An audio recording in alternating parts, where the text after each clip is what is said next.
and the smartest man. Keeping it 100. Here we go. Trading up. 100. Yes! What? Oh my God. Here it is. The tape never lies. The people drop off, but we still keep rocking. You'll never know how good your football team's going to be until you play with maximum effort.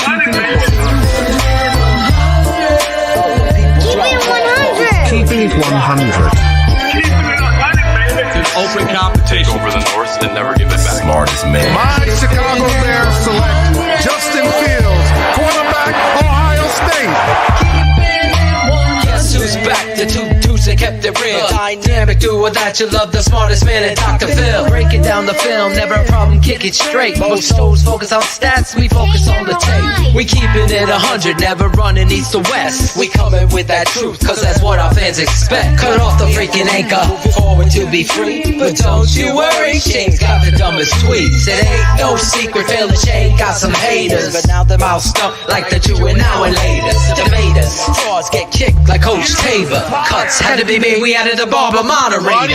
Up and down, boys got you double checking. Sad sack scrolling like a fool drunk texting. Flexing on the truth cause you know they never change. Real, recognize real, that's what you get with Phil and Shayne. What we do when we're breaking down the Bears. Fuck a play or a captain, all of the unfair. The tape never lies, the truth, you see. We laugh, we analyze, so there's no babies like Maybelline. Straight to the truth with acumen and facts. We got a stat nerd, but he's not just giving nerd stats. Car crash, big impact like trick sack. Every Wednesday night you got the smartest man and Phil back. Now we know you're smiling like a fat kid with fun dip. We're back better than ever and we keeping it 100. Keep it 100. Draft Dr. Phil and the smartest man. Justin Fields gets outside the pocket, puts that ball perfectly where only Mooney can get it. Keeping it 100. 2 feet. Draft Dr. Phil and the smartest man. Keeping it 100.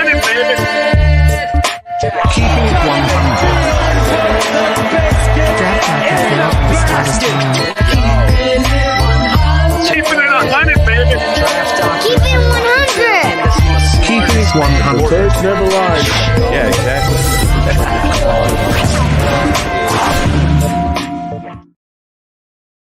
Oh, it's TTNL on Tuesday night. How are we doing, people? We have a beautiful show. We have the lovely ESPN's Courtney Cronin joining us tonight. Plenty to talk about. A new draft class. Phil's still sleeping. But we have Shayne, the smartest man, and the lovely Cherie in the background. We're looking to get it going. I see actually Phil woke up and he has popped in. Yeah. Let's get Shayne here. Hey. Phil. How we doing, boys? Here we go. Here we go. I was on one show and now I'm on another show. Your show. And we're doing all the shows tonight. Best in show. Actually, we're going to be in the courtroom with the judge, the honorable judge tonight, holding court on the draft, Shayne. TTNL, Shayne, 30.5 hours of live coverage. And I'm still feeling every one of those hours. I'm not gonna lie. I'm still trying. My daughter turned 11 months old today, and I was told, okay, how about you just sleep all night for daddy? Daddy can get maybe 4 or 5 hours. I love her so much, but I'm not gonna lie. It was so fun, man. But it really was a lot of fun. Sleep. It really was. It was exhausting, and I don't know if our guest has ever broadcasted every night for over 4 hours a night, and then a Saturday for 7 hours straight without even a B-roll of highlights. The bad part is we wrapped it all up with a goddamn punter. We didn't even get a good going away present. We got our punter. Our own punt guy. Listen, we could go on all night talking about what happened in the past, but listen, we introduce our guest a certain way. So every time she comes back, and I was hoping we'd get the one who, how do I say this appropriately, who raised her on the show tonight too. But we got to get her maybe the next time, the two of them together. But anyway, let's bring her out here and kick off the show. I don't want to keep her waiting. Smash that like button as we get to ESPN. She used to be covering You like that? You like that? Now she's like covering the honest GM. Everything he said, he was being honest about. That's a change in Chicago. We hope. We hope there's hope. That's right. Teaser. Let's bring her out. She's Courtney Cronin.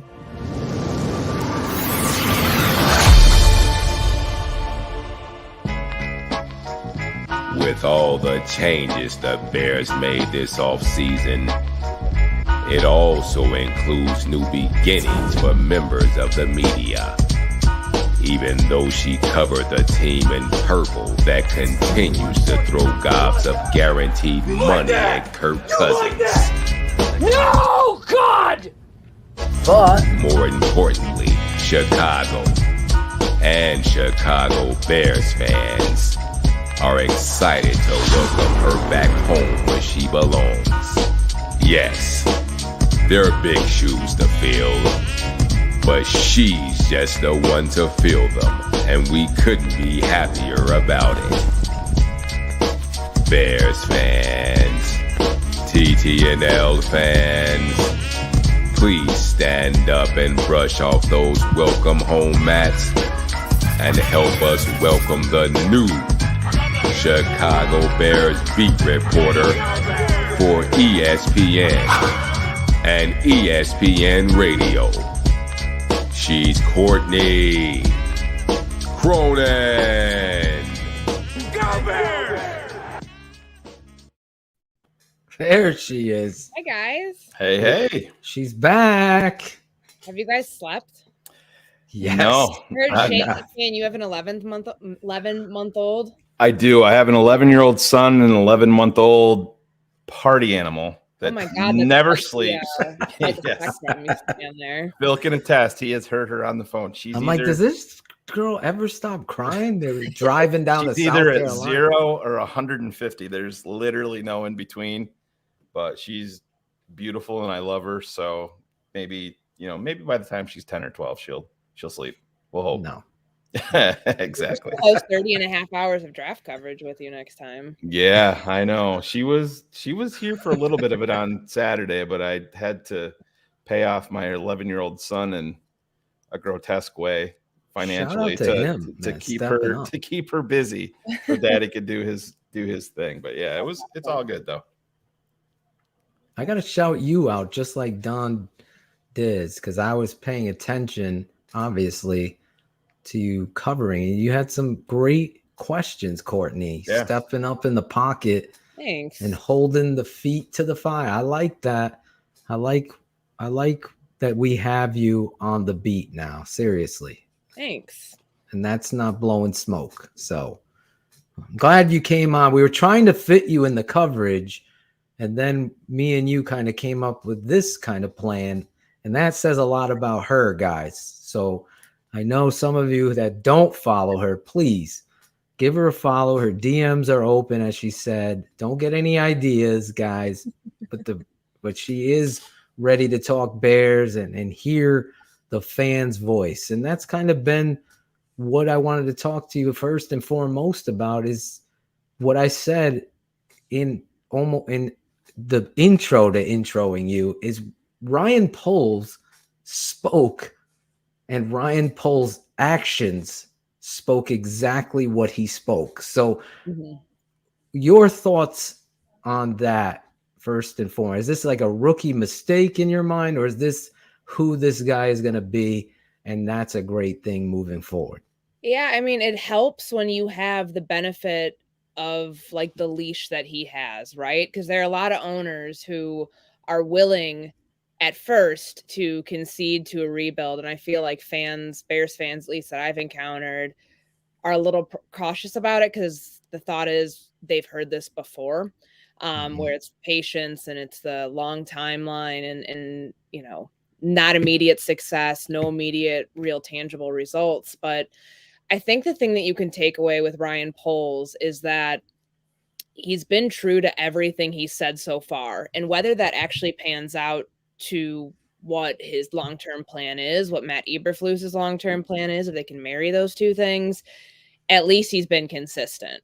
Like there's other like new general managers in the NFL where they say one thing and then some of the moves don't line up either in the draft, free agency, some of the things that we've seen this offseason. And I think that it's been refreshing. I mean, for me, covering Ryan Poles, I mean, I just got here 3 months ago now, but everything along the way, and this is early for him, he just got here in January, it's all lined up. So I thought it was interesting when he's talking about, yeah, it's, you're seeing receivers and really good players fly off the board in the first round, but he didn't get tempted to make any calls, nor did he receive any calls on Thursday night because he's realistic about it, where he's got 6 draft picks. And I remember when I asked him on Friday night after they, wrapped up, by the way. It was, you've no draft picks in the 4th round. What are you going to do? Like, are you okay waiting for it? And he's, he's not okay about it. Like, obviously not, but he didn't give you that answer though. For every move that you make, there's a counter move to that. So if you want to get into the 4th round, you're trading up and giving away draft capital. And this is a team that went into the weekend with 64 players on the roster. Like, quantity matters as much as quality right now to fill this thing out to 90. So I think it was a smart move. And I feel like everything he said so far along the way has matched up, which is, I think, a good sign. It's just a matter of now, like, okay, you can look at these 11 draft picks in a vacuum. We won't know truly the development of so many of these guys for a year, if not longer. So, Courtney, before I get into the draft, I got to give you some major props. I just looked up Madden 96 on eBay. And how much is it? $21.96. That's it? That's still holding strong, though. NBA Live 96. Yeah. NHL Live 94 over here. Do you want that? That's the year I graduated from high school in 1994. That's how old I am. Do you have a Sega? Does it still work? I had one, but yeah, I don't have it anymore. I'm an Xbox guy now. Okay. But I had a Sega too. Which one do you have? The Genesis? I don't have it anymore. It got destroyed in a flood back in 2007. But I have all of these great oh my god, the games are still in here. Look at you. Yeah, I mean, I don't know if anybody wants big thick packet. This is like my backdrop for like radio stuff. I actually moved it from where I was sitting last time. So I've got, if anybody wants a Glenview Cool Cats Fall 1995 trophy, I've got one right here. That was my soccer team. So I've got a bunch of different things. So Courtney, I wanna take you back to night number 2, and this is no disrespect to the players that were taken, at 39 and 48, because Phil and I were high on both players, but we were surprised that they doubled up in the secondary with their first 2 picks. I would like to know, was there any audible groan or shock within the media room that night when both picks came in? Like, wow, or I mean, everybody I think that we talked to was fully expecting at least one of them to be a wide receiver or an offensive lineman, and then everybody was saying, 48, they're going to trade down. But they filled obvious needs with big-time value on our boards. But still, to me, I was a little bit surprised. But what was the media's reaction where you were when both of them came in?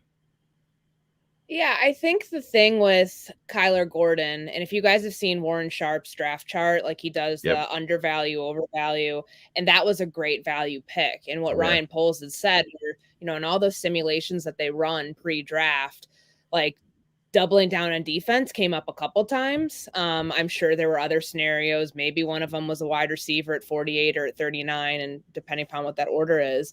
But for them to go and fix the secondary that was not good last year. I mean, they gave up 31 passing touchdowns and a cornerback was the nearest defender on 27 of those. That's really bad. So I think figuring that you get awesome value in a player who was supposed to be gone by like 36 or 37, that's a no-brainer type move. But to double down and then get another safety, whereas that might not be the biggest need right now. Just in terms of like everything else, like that's, it still remains a big hole for Chicago. I think that was kind of the general consensus among like local media covering the team, but also, I mean, you take a look nationally, like everybody's doing their breakdown day by day. And I think it was Mel Kiper who did one on Friday going into Saturday, and he was a little miffed by it. And I can understand it. And I know that the Ringer had something, everybody's gives out grades and stuff like that. I try to stay away from the grade part of it.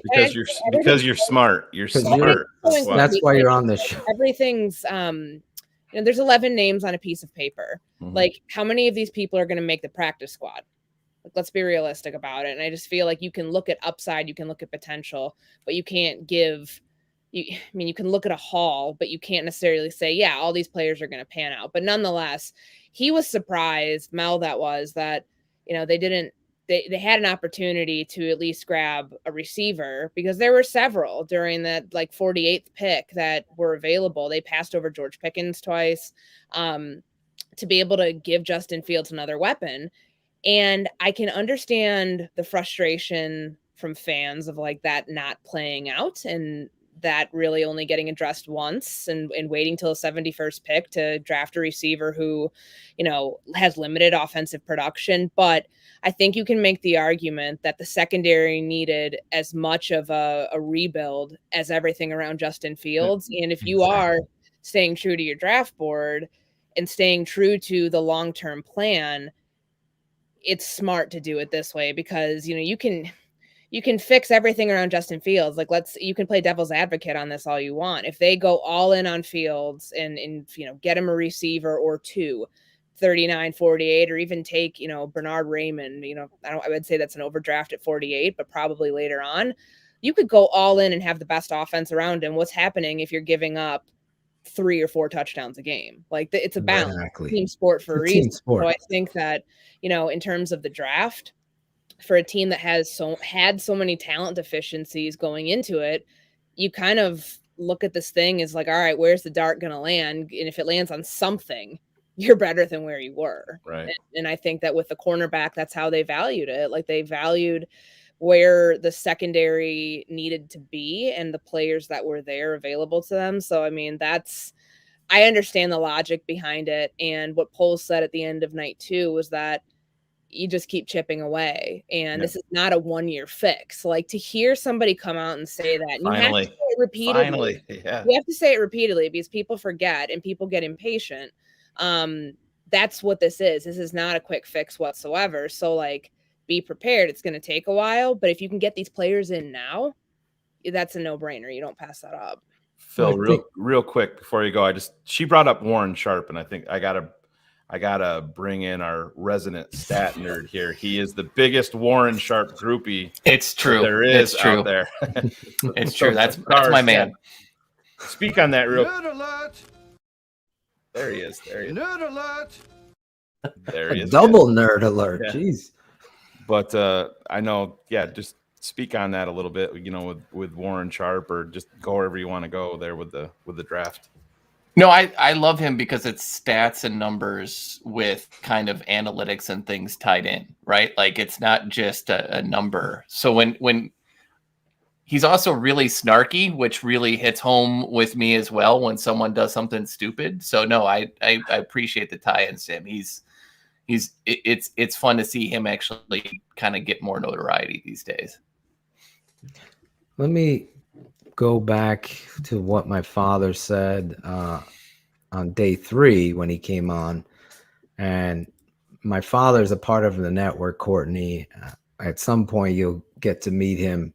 But his analysis, he's a Patriots fan, and he's a Hall of Fame high school head coach here in Connecticut, and has a stadium named after him. And he comes into and breaks down tape, and he goes, when I scouted the Chicago Bears, their biggest weakness was the softness of their secondary.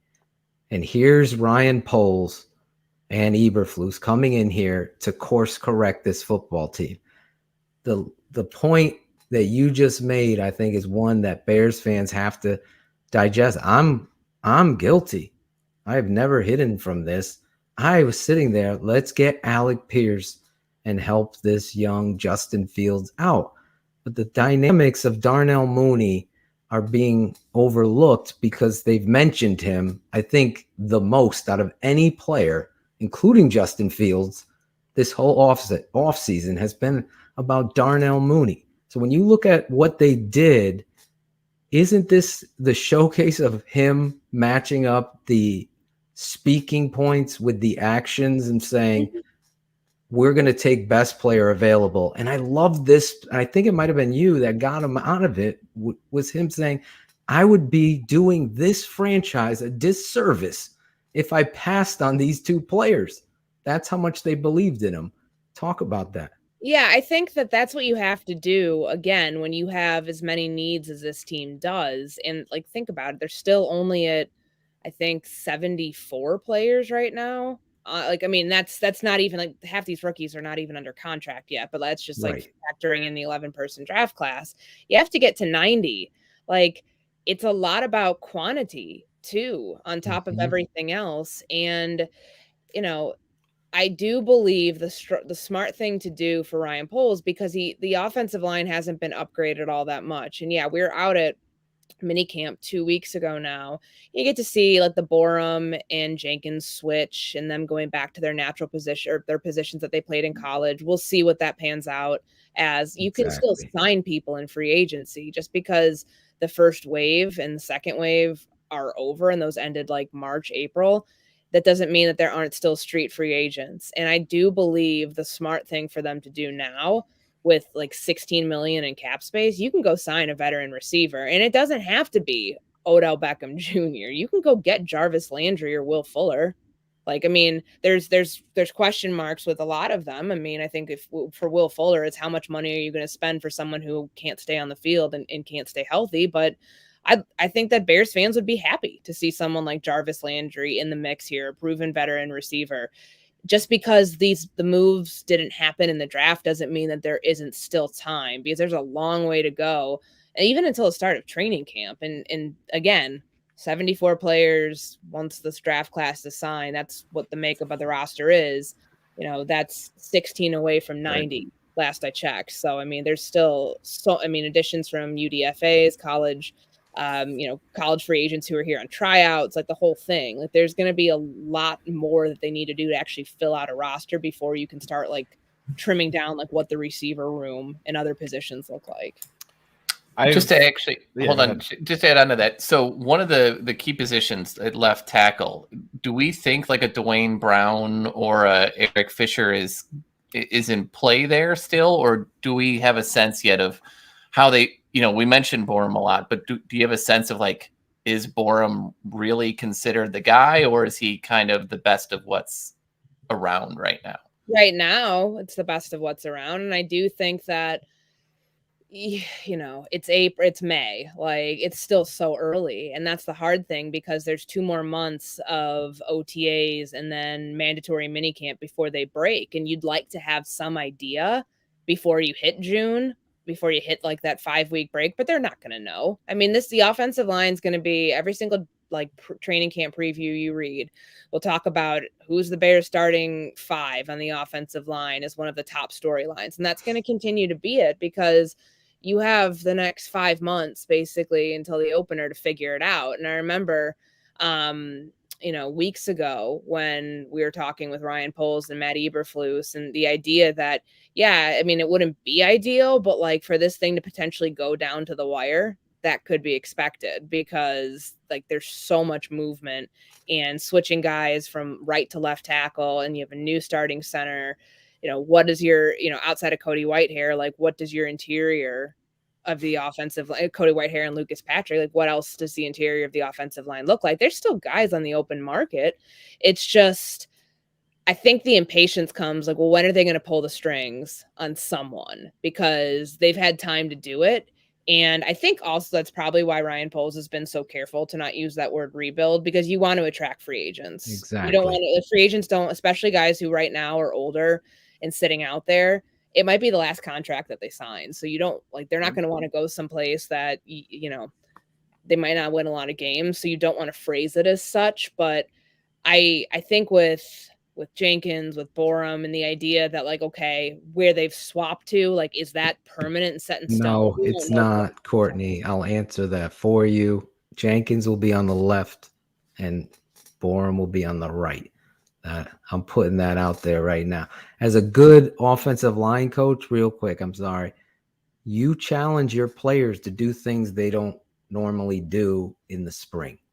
That's what a good offensive line coach, a good coach does, because now you're preparing yourself. If something happens, obviously, well, competition is going to be number one. And again, I get goosebumps hearing that. He doesn't give a shit if you were drafted in the 6th, undrafted, or you were last year's first. We're going to battle this out. But I'm looking at the talent. Jenkins, to me, when I scouted him, is a dancing bear at left tackle. Borum, he has some bad pro sets that he's got to fix, where Jenkins had an unfair assessment because he was out with surgery, thrust into a Green Bay game with Jason Peters. Everyone was boo-hooing him. Then the next week, when he had a week to prepare, he dominated the Vikings and actually was the only thing we can actually write home about. So that's my 2 cents there, because I see that you are on the same path that I am. Right now is May. It ain't going to be answered now. It'll be answered with the pads on. That's when you get answers. Yeah, and people get impatient about that. Exactly. I think it's smart for Ryan. I mean, Ryan Poles is a former offensive lineman, so to move them, out of the spots they were in last year, back to where they played in college, and when you talk about 5th-round offensive linemen, exactly, that's what Larry Borum is. So like, it's not the most ideal situation to have 5th, 6th, 7th-round offensive linemen playing. Usually, your season's not in a good spot if you're relying on like first. That's like a necessity thing. Like, we just don't have anyone else. Remember when this team was down all of its corners in that Vikings game, and they're like rolling out people that they had just signed off the street that week? That's not a spot you want to be in. Same thing with the offensive line. Ideally, the 4 that they got this weekend, those guys will have a year, if not 2, to develop. Like, it is hard to play the offensive line, like any offensive line position, going from college to the NFL, because you're facing guys who are a lot stronger. It's not all spread offenses, and it's just very difficult. So I think that that's part of it, but there's always that one guy, 1 or 2 people who may have a faster development, and you don't want to put a ceiling on these people and say, okay,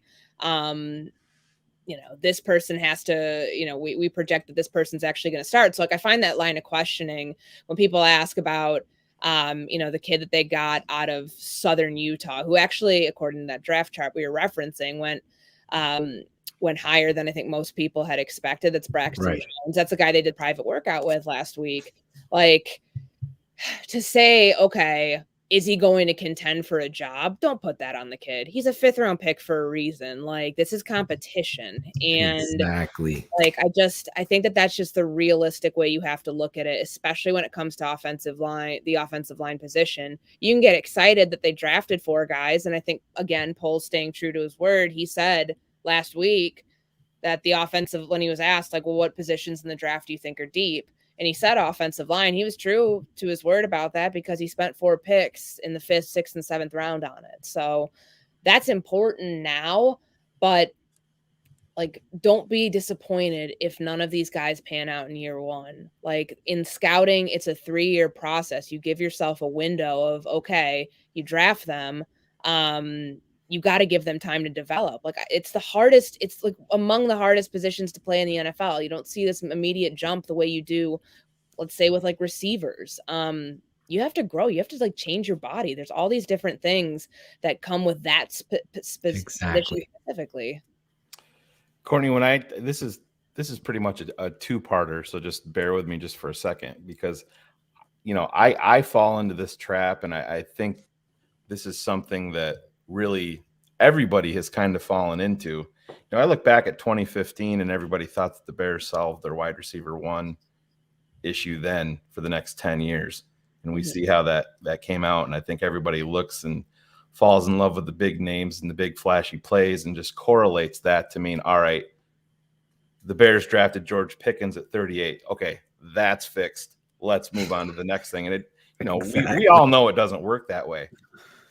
My biggest thing with this Chicago Bears team, and nobody is talking about it, is the benefit of having Matt Nagy not here as a play 4 caller. wins. Because and to Phil's credit, Phil was on this before anybody and saying that he was a shoe salesman in terms of his play calling, not having any rhythm. I wasn't brought here to run the I formation, didn't want to rely on the running game. At what point do we look at Ryan Poles and Ian Cunningham in the new front office and say, you know what? Maybe these guys looked at the talent that's on the roster and believes that Tevin Jenkins and that Larry Borum and that Cole Kmet and even Darnell Mooney and some of these young guys on offense, even a David Montgomery, who's proved that he's, viable running back in this league, and Khalil Herbert. At what point do we say that the jump is going to be because the inadequate play caller is not here? Yeah. And maybe these guys that are in place are a lot better than even we know. Yeah, it's a fair question. And granted, it is an unknown because Luke Getsy's never called plays before, so we don't know, but you can infer just from the players that they've signed. I mean, look at Treston Ebner, the kid from Baylor. Kid was in a 1A, 1B system with Baylor his entire career. It's going to be a 2 running back system between him and David Montgomery. And, they've got other backs in the room too. There's a fullback now. Like, you can start to draw some of the tendencies and put all these things together. I think it's, that's what it was in Minnesota. Mm-hmm. What at least now we know, they're blaming coaching for all of their issues. Because they expect that Kirk Cousins will flourish under Kevin O'Connell and that he can get the most out of him. And they're running it back with their same group.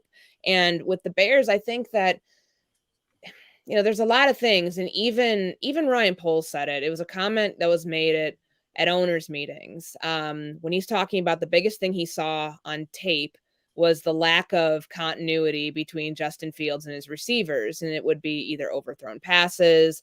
It looked like he wasn't throwing them open. And he also made a comment about, receivers not being in the position or being, he's like, I don't know if it's a scheme thing or not. We obviously know what happened with Allen Robinson, and there was friction there, and it led into politicking on the field and the guy not getting targeted. That's a shame. And that's on coaching.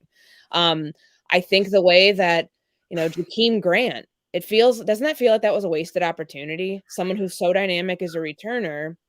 And it makes me think of, Velus Jones and the untapped potential there. They clearly have a plan for this guy. Otherwise, you don't spend the 71st overall pick on a receiver who had 800 receiving yards, as a career high last year.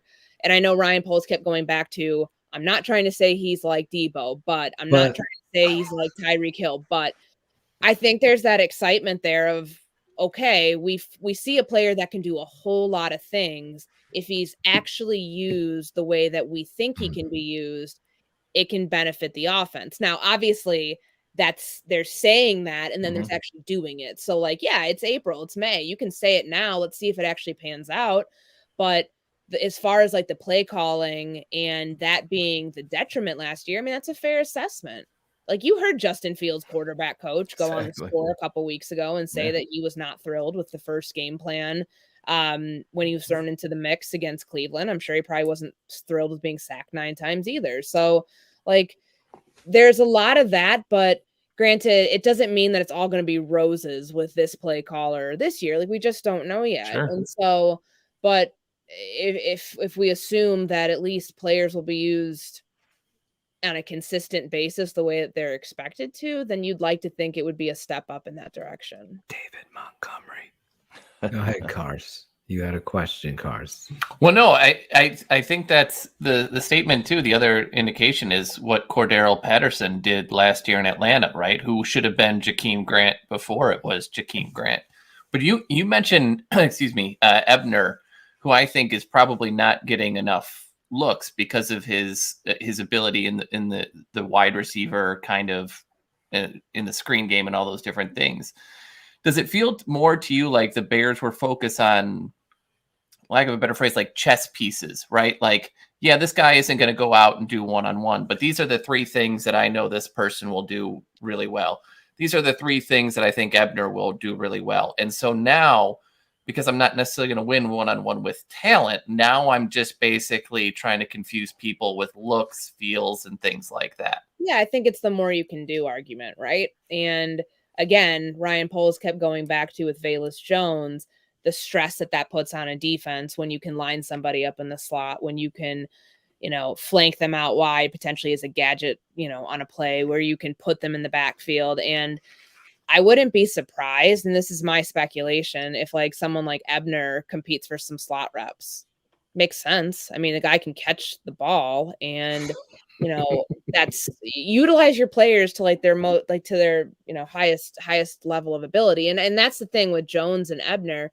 They got 2 returners, and I mean, Jones he's more prevalent as a kickoff returner in college. Last year he did do punt return at Tennessee, and it's flipped for Ebner. So I mean, at least you have that element too. And we saw how dynamic Jaquan Brisker was last year in that area, and then they lose him in free agency. So it's like that's another hole you have to fix. I think the complementary piece for him in the run game, like the argument that like they didn't do anything to help Justin Fields this weekend or not enough, I think there's part of it that rings true. Like I would have liked to have seen a wide receiver, another wide receiver taken, but the best way you can support a young quarterback is by having a run game. Not saying you need to be the Patriots, not saying you need to be the Ravens, but you need to have a run game, because if you don't, it's the easiest thing in the world to sniff out. Like defenses, pass rushes are going to like tee off on you every single time because they know you're passing the ball. So like what didn't happen last year?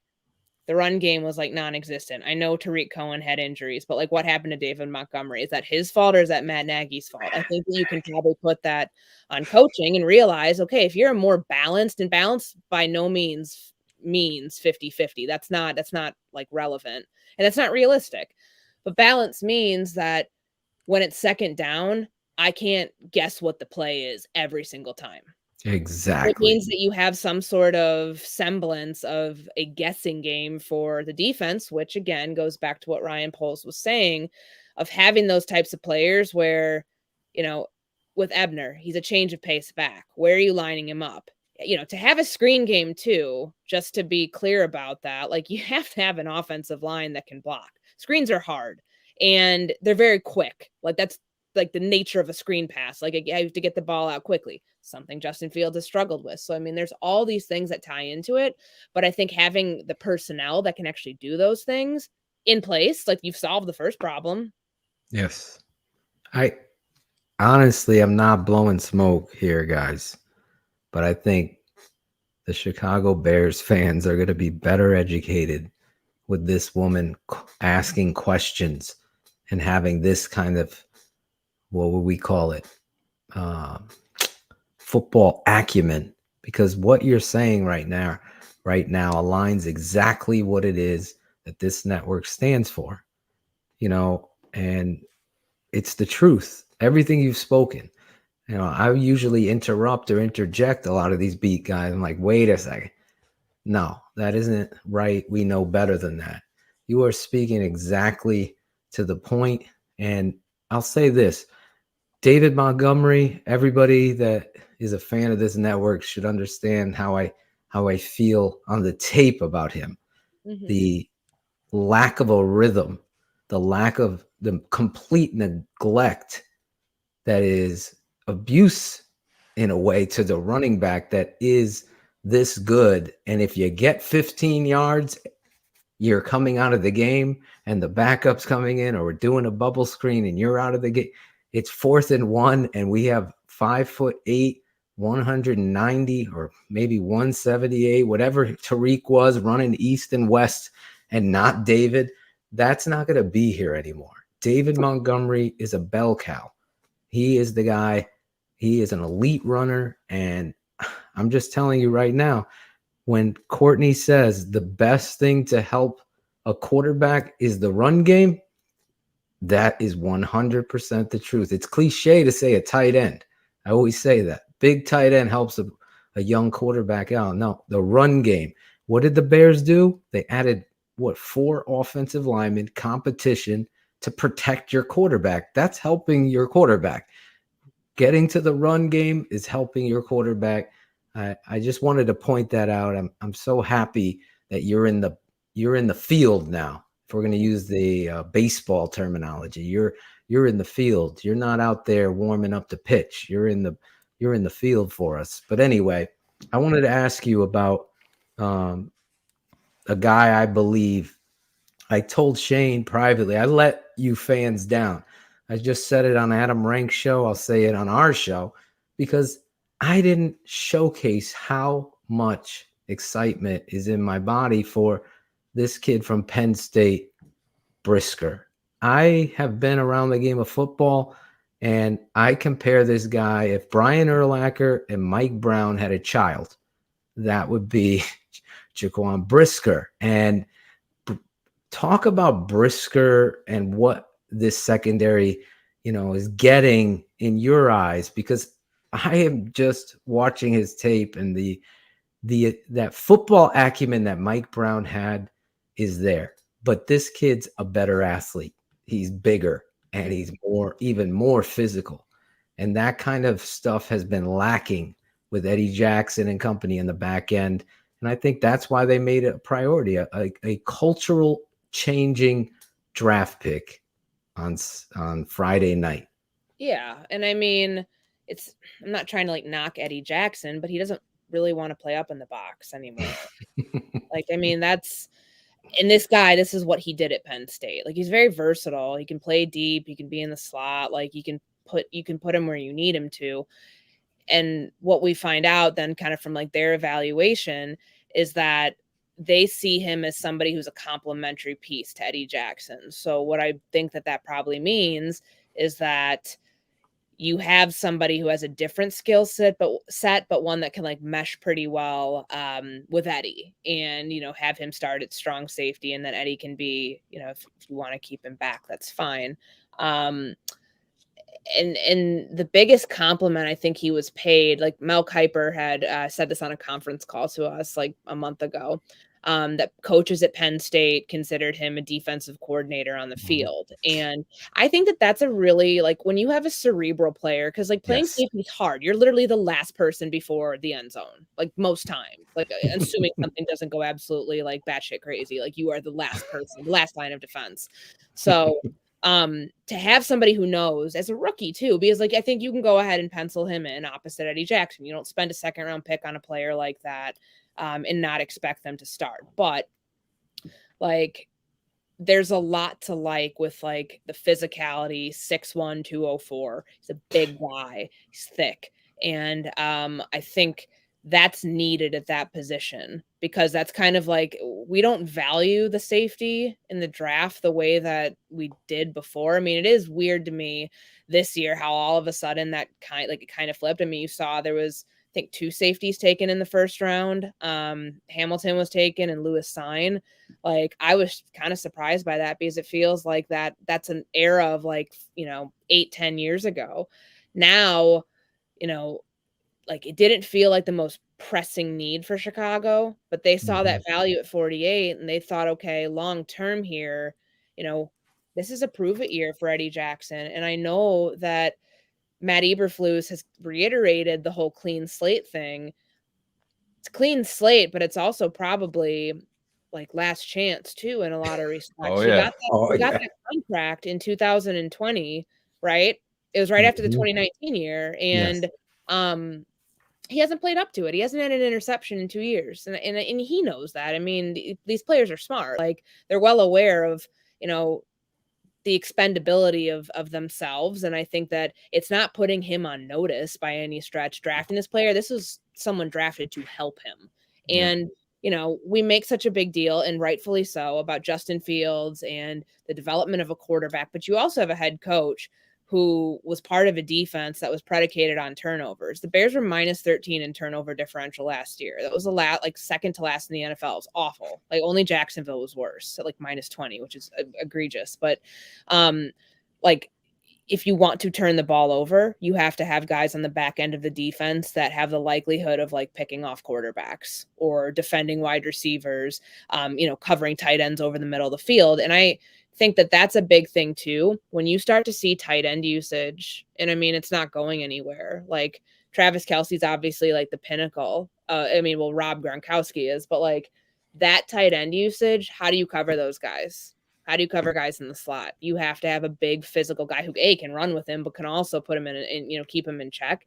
And I feel like that's the potential of what you have in the safety that they got from Penn State. Yeah, and I think that this draft plays into Eddie being put on notice because he brought in Brisker, is going to be more of your box guy, but can move around. But don't forget about Elijah Hicks. This is a kid that you heard the front office come out and call him a true free safety. This is a guy that was a corner, moved to free safety last year. This buys him a year in an NFL defense and an NFL weight program.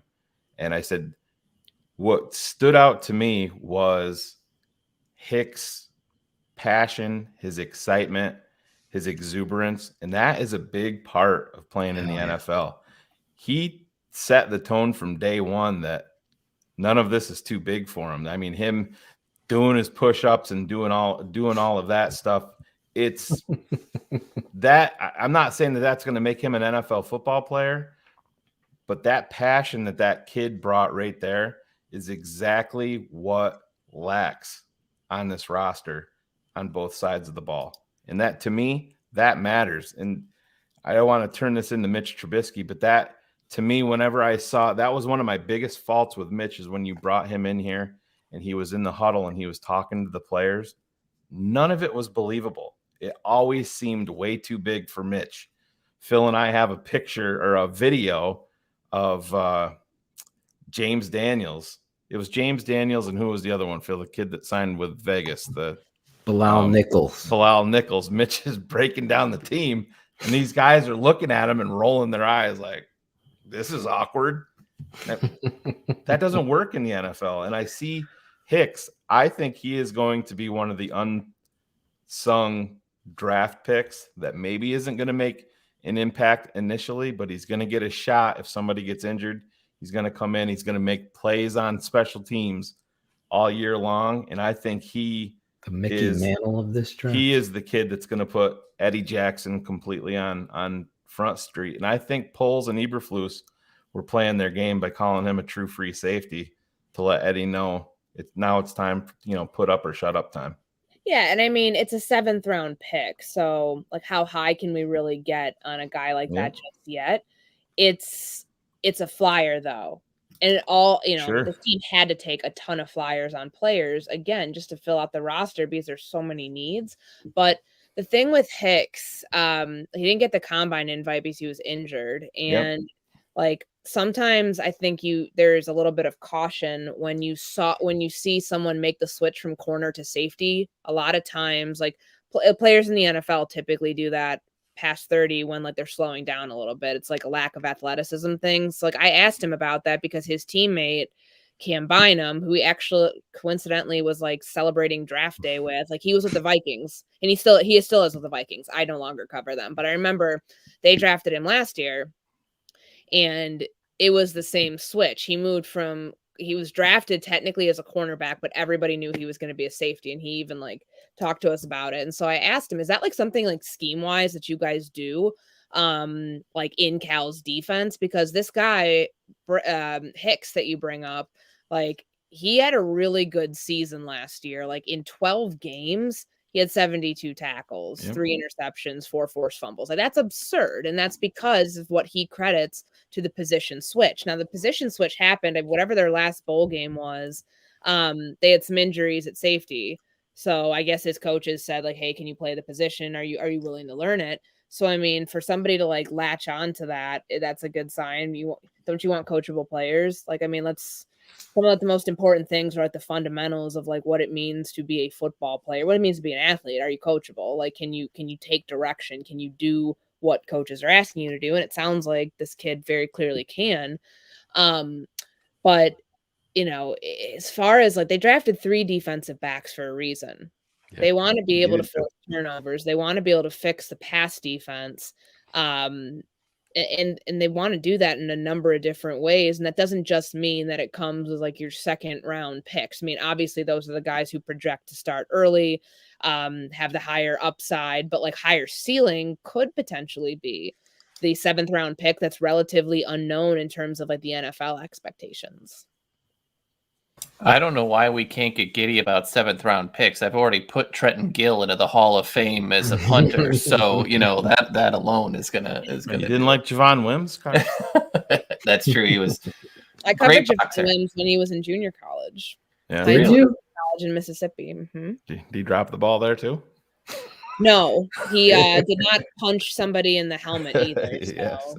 Oh, he didn't, Although or did? I think Chelsea Gardner-Johnson deserved that personally. I just think that you have to like not do that. So you can't get sucked into that. Yeah. Then they get sucked into it again after they have a team meeting about in a playoff game where you just dropped a touchdown on third. But I'm down. telling you, Courtney, Matt Nagy's got a great locker room. Great locker. Just never envy saw of the it. league. Envy of the league. Culture. Anyway, you look at this 3rd round pick, Velus Jones.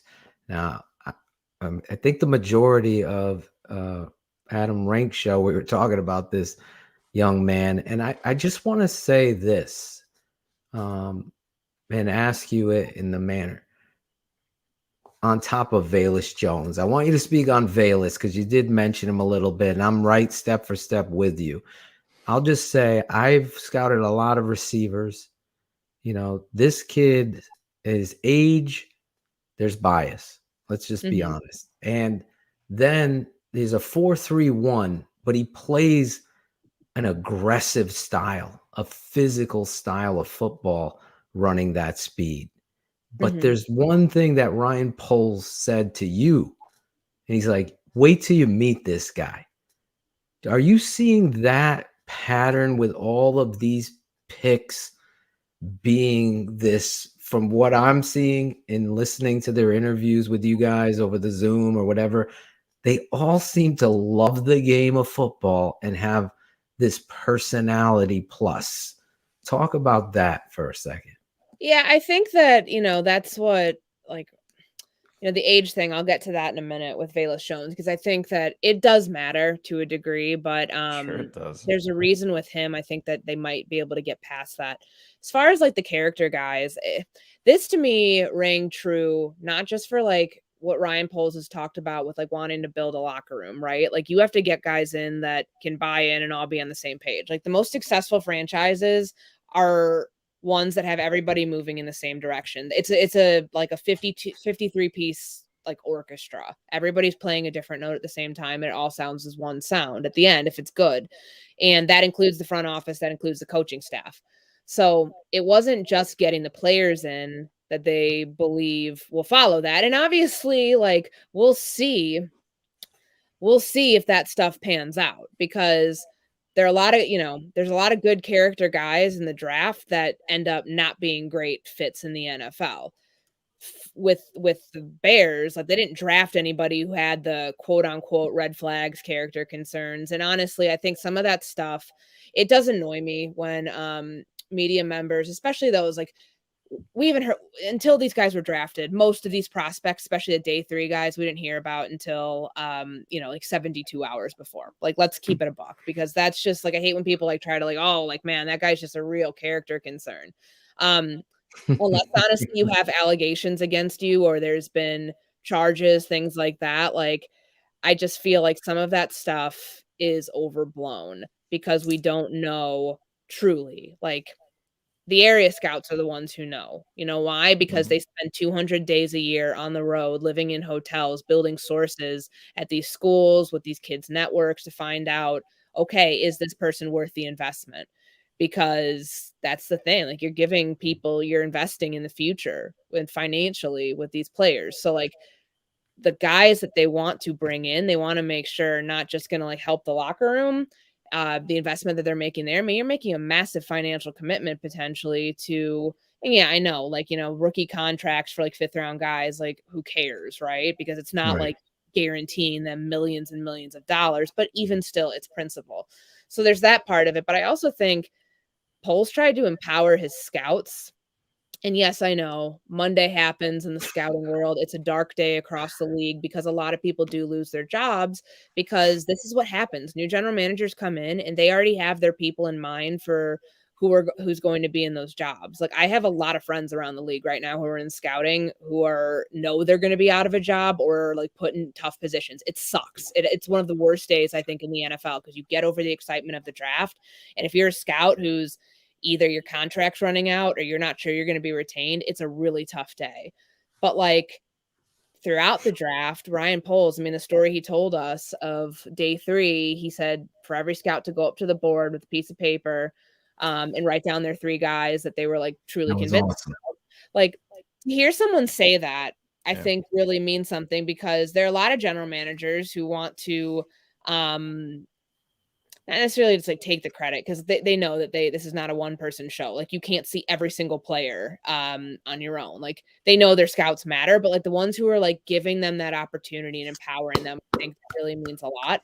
But also Ryan Poles talked about wanting to like eliminate the line between coaching and scouting because that exists everywhere. And sometimes it's really, really tough because people, especially coaches, are so ingratiated in like what they're doing. And like, I'm the one teaching, like you go find the players. Like that line I feel is what Ryan Poles wanted to like blur effectively. And it feels like, at least just from the feedback we got from Poles and Eberflus, they were successful in that. So I say all of that to say character and like the, what they're building.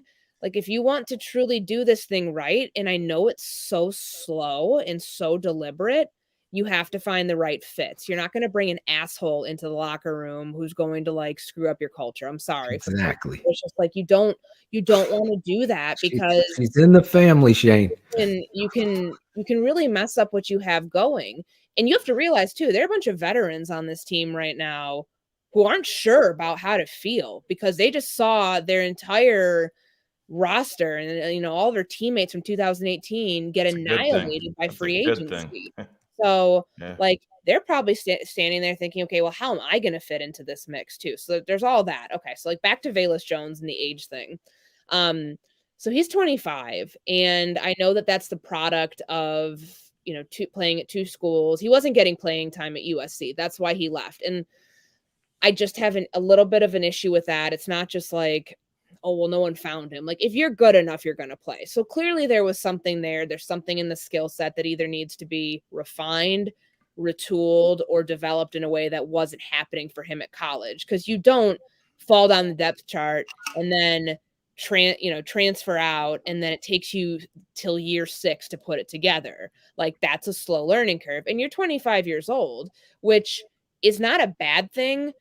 Because he talked about his injuries. He's had a high ankle sprain. So that was a question I asked him. He said he has like the body of a 21-year-old. And yes, we'll see. And even Ryan Poles said, do I wish he was 19? Sure. But this is, they're not that concerned about it.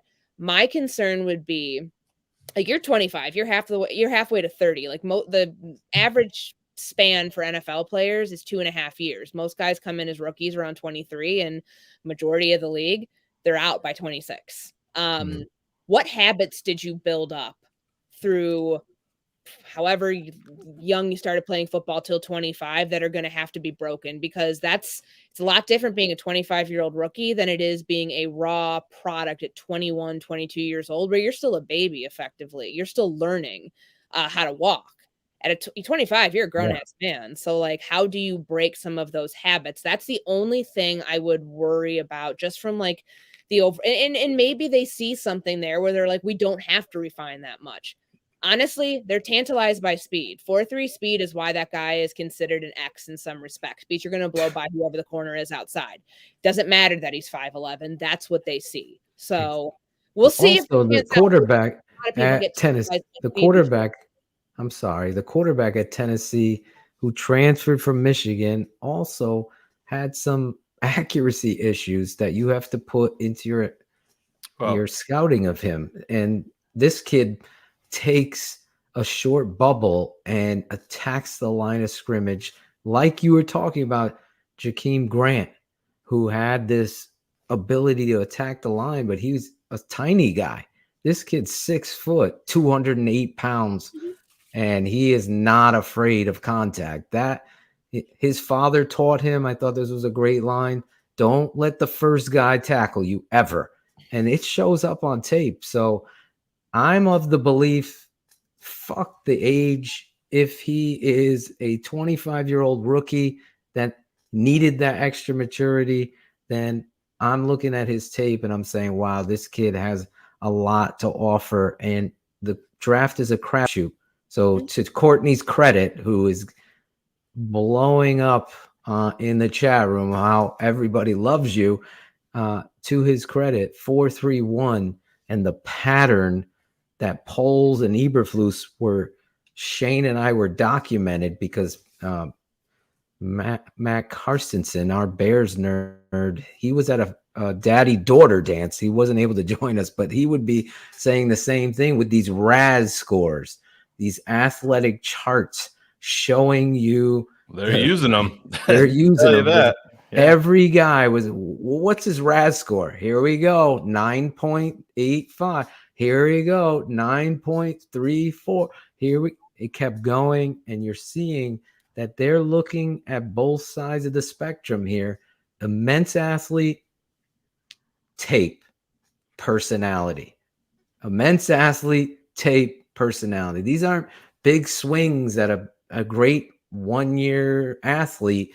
This is looking at these boxes. And I haven't been in a draft like this, watching these personalities, to your credit, that you're seeing. Each one of them, and maybe the 7th round pick, Hicks, might have the biggest personality of them all, which is a good thing in my mind, because we're getting a different kind of culture. And it's one around. Courtney, I'll ask this. I'm sorry, Matt. Eberflus is coming in, and he is going to have expectations of effort on every play. What better way to get maximum effort if you get a lot of young guys in there that are hungry, but also are actually smiling because they love the game of football? I haven't seen that since I don't know when, like just giggling at loving the game of football and having fun doing it. Your thoughts on that?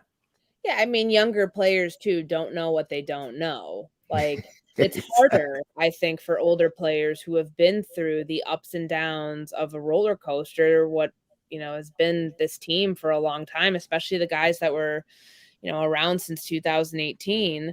Like, it's hard to continue to put a smile on and be happy when you're losing a lot of games. As a rookie, you're coming into a team that should have been drafting 7th. Like, the rookies are smart. They know that, and they know that it hasn't been all roses here. And you got to take your lumps with that.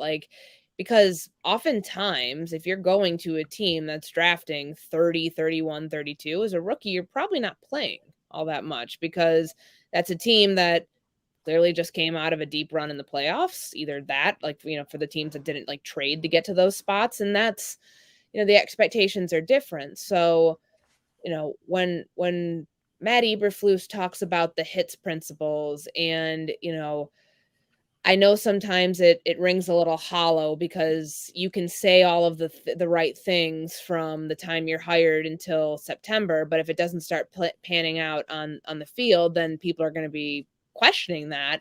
Mm-hmm. But he's been reiterating it a lot of, the teaching phase right now, which is what they should be doing. No one's trying to, even if you're a great team, no one's winning a Super Bowl on May 3rd. You were in the teaching phase. How do you want things taught? How do you want drills taught? Are you running from drill to drill? Are you, out there with high energy? And that's, I know it's some people look past that. Habits are built now. And so when you get young players in with rookie camp, which starts this week, that's when you start establishing, okay, these are the expectations of what you're going to be asked to do as an NFL player and for the Chicago Bears. Can you do it or can you not? Which side are you on this? Because you'll be able to weed out the ones who, might have had a great draft like, you know, a great draft interview, whatever it was. And then if they don't want to work, you'll be able to weed that out pretty quickly. Because what do we always hear about? This guy doesn't love football, this, that, and the other thing. And some of that I think is rooted in just like hearsay. Some of it's true. And I mean, like we even saw it this weekend with Kayvon Thibodeau. Like think about, you know, all the stuff that went down with the New York Giants and why they went defensive end first over offensive line. And it's because they valued the player. Like he was better, like a higher rated player than what they had on their board for the offensive line. And then there's all these questions about, well, the guy doesn't love football. Well, he might be a jerk, all these other things. And he addressed it. And I think it's probably tough for these guys when they see that stuff and they really can't control the narrative. The way that you shatter that stuff is by doing the opposite of what everybody expects, like, which is, oh, this guy doesn't love football. He doesn't want to be here. Well, do the opposite of that. Show that you want to be there. Show that you can give like maximum effort. Courtney, everybody knows in this Eberflus defense, I mean, you can go back to Lovey. Greg Gabriel talked about when they hired Lovey, every single day leading up to the draft, he was up there pounding the table. You got to get me a 3-tech. You got to get me a 3-tech. And they made their first 2 picks, guys on the interior of the defensive line. I know we all know what happened with Ogunjobi, but to me, it's still in play here. I mean, that was one of the positions I thought that maybe they would potentially address at 39 or 48 in this draft. I know they brought in Justin Jones, and he's a good player. He's not a Larry Ogunjobi type, but I still keep on going back to this, that he's not signed anywhere. Now, today we're past the deadline where it's going to factor into the compensatory pick formula. Mm-hmm. Have you heard anything? I know I DM'd you when Larry was working out, and I'm like, hey, you see these logos down here? And that blew up in my face. But how do you feel? Do you think that this is potentially still in play, or are you ready to move on completely and think that it's Justin Jones and Mario Edwards and that's it? I mean, I think that what Ryan Poles said is that, you know, maybe they'd circle back to it at some point. Like, I wonder, are they waiting on medical? Is there anything? Yeah, that's what I mean. Yeah. He said that we can't sign Larry today. He did say today. Yeah. So to me, that's, you know how it is. You gotta, it's like being a lawyer. The devil is in the details. You're parsing every word. And Phil interviewed Dan Wiederer on our show, and Dan was reporting that the relationship has soured between Ryan Poles and representation of Larry Ogunjobi, his representatives, because you're talking about life-altering money for a guy, and then poof, then it gets pulled away. It's gone. But to me, it's just I'm more in line with what you're thinking, that they're just taking the very cautious approach. Listen, he's not going to get the deal that it was originally, but even if it's a 1-year deal, he's a perfect fit in this defense. That's what Eberflus wants at a 3-tech. That's who they targeted from Jump Street in free agency. It just, to me, all signs point back to that. It's just the health. Are you ready to take it off the table, or do you think that potentially it's still in play? I think someone's potentially in play, whether it's Ogunjobi or somewhere else, because you do need an upgrade. And there's nothing against Justin Jones. He was a part-time player turned, he played next to Linval Joseph in LA. And like, there was, I think that there's a benefit to that, playing with one of the best nose tackles in the NFL. So you are getting somebody that's polished and, clearly has like a ceiling that he hasn't hit yet. I was in a lot of my simulations that I would just run through some mock drafts. I had them going defensive line at 39 because there were some there. I mean, Logan Hall obviously was like the big name. I think they would have ran. I think they would have ran to the podium if he was there. Yeah, he was taken 33rd, Tampa, right? Like his first right off the board. So he would have been their DeForest Buckner. He would have been Eberflus's DeForest Buckner. Yeah, and I mean, that's important. You needed an explosive pass rusher at that spot. Like, you need athletic rushers. You need the guys who can like push the pocket to get into the backfield. Like, if you want to keep the quarterback high in the pocket, you have to have a guy who's in his face and like the second the ball snapped. So is that Justin Jones? I'm sure he has the capabilities of doing it. Again, we haven't seen them in pads and we won't for a while, but I think that's a spot you can never upgrade enough, in my opinion. I think the 3 technique is one of the most important in this scheme, because this is a scheme that I covered for the last 5 years. And I always used to joke with Andre Patterson, who is the former defensive line coach for the Vikings, of just like my obsession with the 3 technique spot in the defense, because I love Sheldon Richardson. And I thought it was a travesty when they let him walk in free agency and he goes to the Browns, and then he ends up coming back and he was a rotational player. But like, that's the type of build you need. And if you can find somebody on the higher end of that, good luck. I feel like that's a really tough thing to do, but like, there are still guys out there who can play that role, because your edge rushers can only do so much. And if you can help them in the middle by penetrating and, pushing the pocket, like that helps their job and getting around the end a little bit easier. So I do think that is something that they probably still want to address, whether it's Larry Ogunjobi or someone else. I feel like remains to be seen, because it is still pretty early in the off season. Courtney, we'd be remiss if we didn't talk to you about the situation that transpired when you asked the scout about Brisker. And the scout from the Chicago Bears gave an acronym of PhD.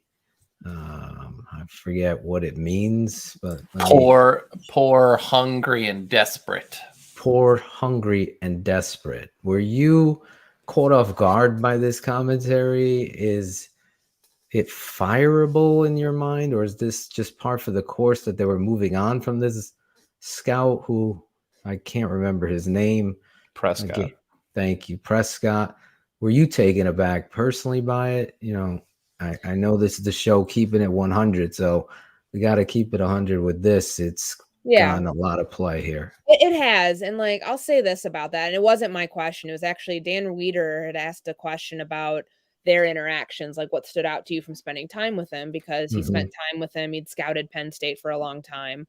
And talked about like the hard-nosed mentality of a kid who went through the junior college ranks. And I will tell you, as someone who's covered junior college, to make it out of there to a D1 school, like a high level D1 school, a Power 5 school, and like a Big Ten program, that's not easy.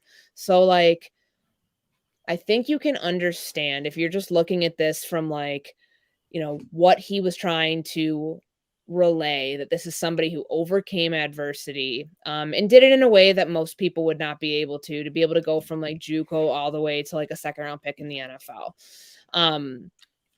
But word choice is everything. And like, I was surprised that I was one of 2 people on the beat who ended up like flagging. I thought that was, I flagged the comment as like, and I put other comments out that he said, like I tweeted several from each scout.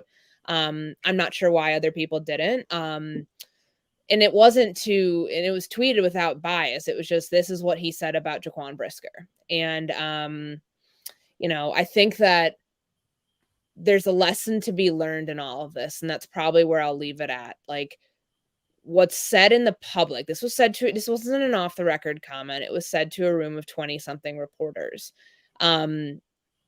We need to like stop treating these players like they're commodities. And exactly. It's, and to like, the question of, why was he fired? All these things, like there's a lot of stuff that goes into the works. Like you're never fired for one thing. And I think a lot of times, as I talked about earlier, like the Monday after the draft is a really dark day in scouting, because a lot of people end up getting people who don't deserve to lose their jobs. It's just because, hey, I'm a GM, I'm getting my shot, I'm bringing my people in with me. That's the nature of this business. And it's tough because in scouting, most times, unless you're like a general manager, like you sign 2-year contracts. So if there's a new staff that comes in, sometimes those scouts have a year, and then the GM will end up bringing in his new people. Like we see it with George Payton. There's, expected to be a lot of movement, I think, in Denver this year, because He just completed his first year as general manager. He kept, I'm fairly certain, just about every scout in play there from the previous staff under Vic Fangio. Excuse me, under name escapes me. Who was their last GM? Is it John Elway? John Elway. Yeah. Some dude named John Elway, whoever that is. So, like, that's It is a gray area there. But it's, you know, I don't, you know, I think that there's just a lesson that we can learn with the way that we talk about athletes. And, you know, people want to get on their soapbox. This is not something I ever want to get on my soapbox about, because I don't want people to lose their jobs. People make mistakes. I've said some dumb shit in my lifetime, like a lot of people have, but to make a comment like this, you just have to be a little bit more polished and a little like, and it's tough. You see, scouts don't speak to people speak to media members regularly. That's like there's a reason being a TM is not just being top scout, it's being a CEO and just how you talk with people. So I think it was an unfortunate comment. I think to a degree that highlights like what we already know, in that a lot of departments across the NFL, not at all just the Chicago Bears, the way that players are talked about behind the scenes, like this comment kind of highlighted that. And I'm not saying it's all the time, but like there's a reason that, like, you know, throughout the last like 10, you know, reports get audited. And like this was something that the NFL dealt with, you know, in terms of the language that you're using to describe players in reports. Like, and I used this example before, and you know, when people say like, oh, the guy's a prick, and they love that word. And that's not obviously like they mean it in an endearing comment because he's tough, he's nasty. It's a lot of times offensive linemen get that designation. Said it. They don't mean it in a bad way. That doesn't have the sort of tropes and undertones that PhD did, unfortunately. Like, but we use that word, or the scouting world uses that word as like, this guy's got a nasty edge to him. Just say that instead, because look, like I get like people don't want to live in a PC culture, everything's policed. I understand that, but like there's certain things that just don't sit well, and you know, there are consequences to what you say. And I think it's an unfortunate situation, but I think it's a learning situation. She's Courtney Cronin of ESPN. You hear her on ESPN 1000. She's all over the place covering the Chicago Bears on the beat. I'm not blowing smoke. I keep it 100, as the show says. This woman, I should say, I don't want to get in trouble with my scouting directors here. This woman, if you hear stomping upstairs, that's your wife coming to end you in front of everybody, deservedly so. No, I was afraid I was offending her, guys, by calling her the G word, as in girl. She's a woman, and she's bringing the football IQ. Everybody's saying, bring her on more often. She should have a place. We could bring up all those comments. She's been with us for over an hour, Courtney. I don't want to keep you if you have to go, and I don't want to force you into continuing this conversation. I have to ask her one more question before we let her go. Was your mom hitting you up for inside info leading up to the draft? Okay, so she didn't believe when I told her like about like there's t-shirts coming, like they want you on the show at some point. She didn't believe me. And then I told her what I was gonna like, she's like, where are you going? I'm like, I'm going to the basement.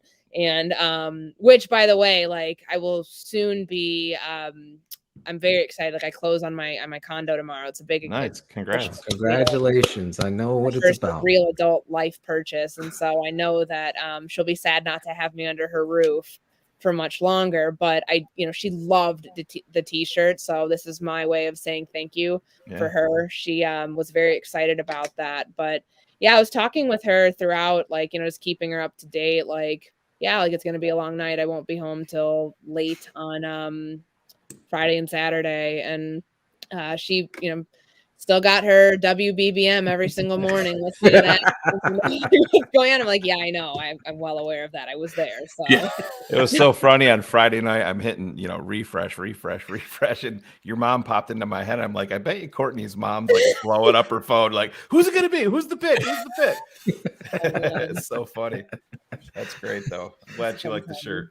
It's a shame because I'm going to miss the wall behind you because it reminds me of the Potsy office, the Potsy man cave. Are you going to cut some of that paneling and transfer it to the It'll new still condo? be here. Like the best part, I think, for me is that like this is halfway between like where I'm at in Chicago and Dallas. So like there's a lot of days. I mean, like I'm literally staring at my ring light and my radio equipment's here. So there's gonna be a lot of days I'll be like needing to stay here, like needing just like to come here and like do my radio show after I get done at Hallis. So like this is never gonna go away. This is like kind of like permanent now ever since I set it up during COVID. Nice. So it's a great backdrop. People is mom tech savvy? If we email her a StreamYard link, you'll be doing one of your ESPN radio drops. You'll be like, "What the hell? Mom's on with Shayne and Phil right now. What is going? What's going on?" If it was earlier, I would have brought her down. It's like I like at nighttime, I'm just like, oh, I'm not gonna make her like get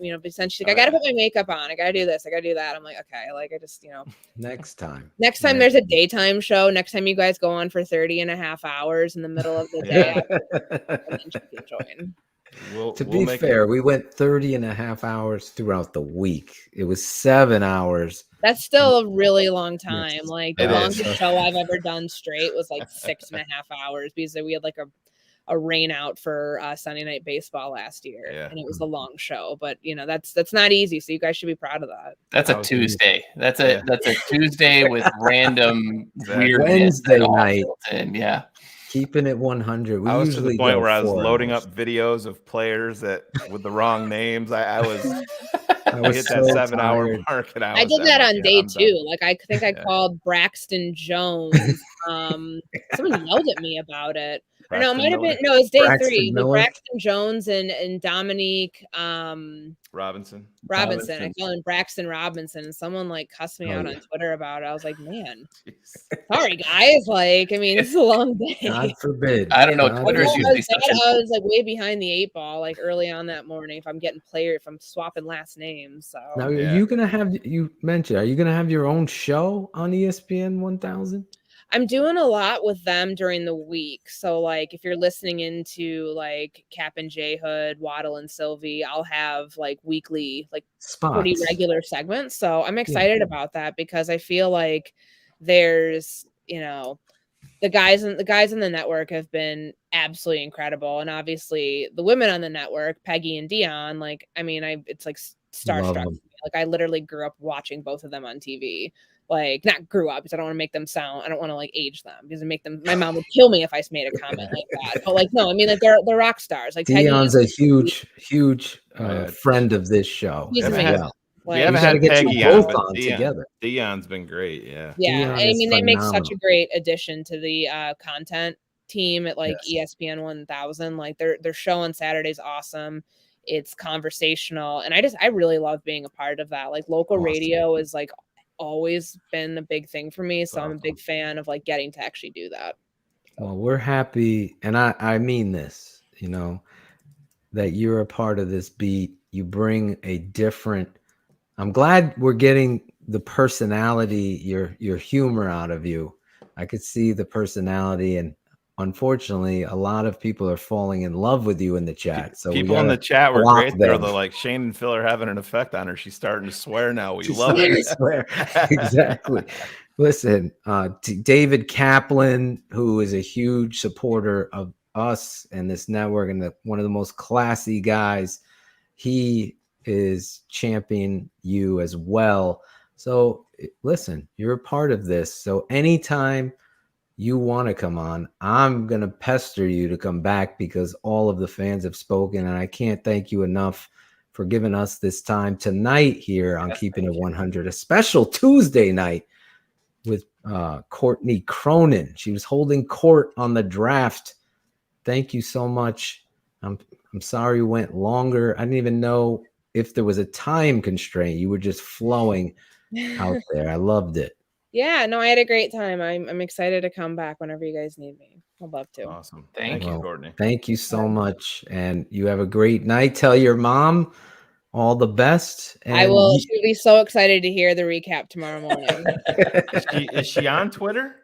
No. Oh, you're keeping her off there, huh? Did you see her perk up? No. We'll make her famous, Courtney. We'll make her She still has famous. an AOL email account. She pays Hey, AOL. hey, That's I'm the not level gonna beg. I still have a Hotmail email address. Yeah, but you don't pay for Hotmail. She Yeah. pays for AOL monthly. Oh, she's Come on, still the paying internet's for free. AOL. The internet is free. Yeah.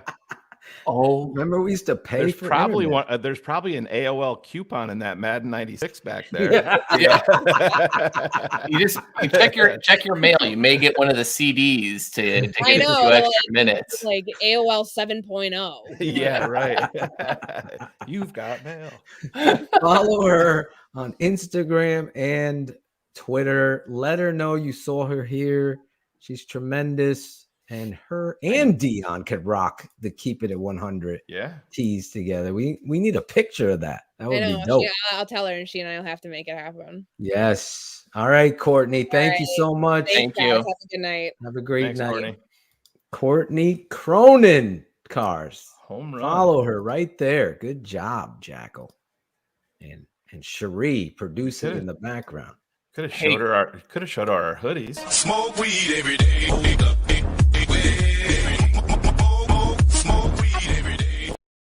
We may have the thirstiest fan base I have ever seen. Dude, I had Some to of you need to find Jesus. That's all I'm saying right now is like, go pray. Find... I said, hey, oh, baby, oh, parade. He was getting a lot of dudes. Getting somebody's ass today. Good God. Listen, before we get off track here, too late. Make this a longer show than Shayne wanted. Listen, Cool Kennedy and myself have been working hard for this network and create.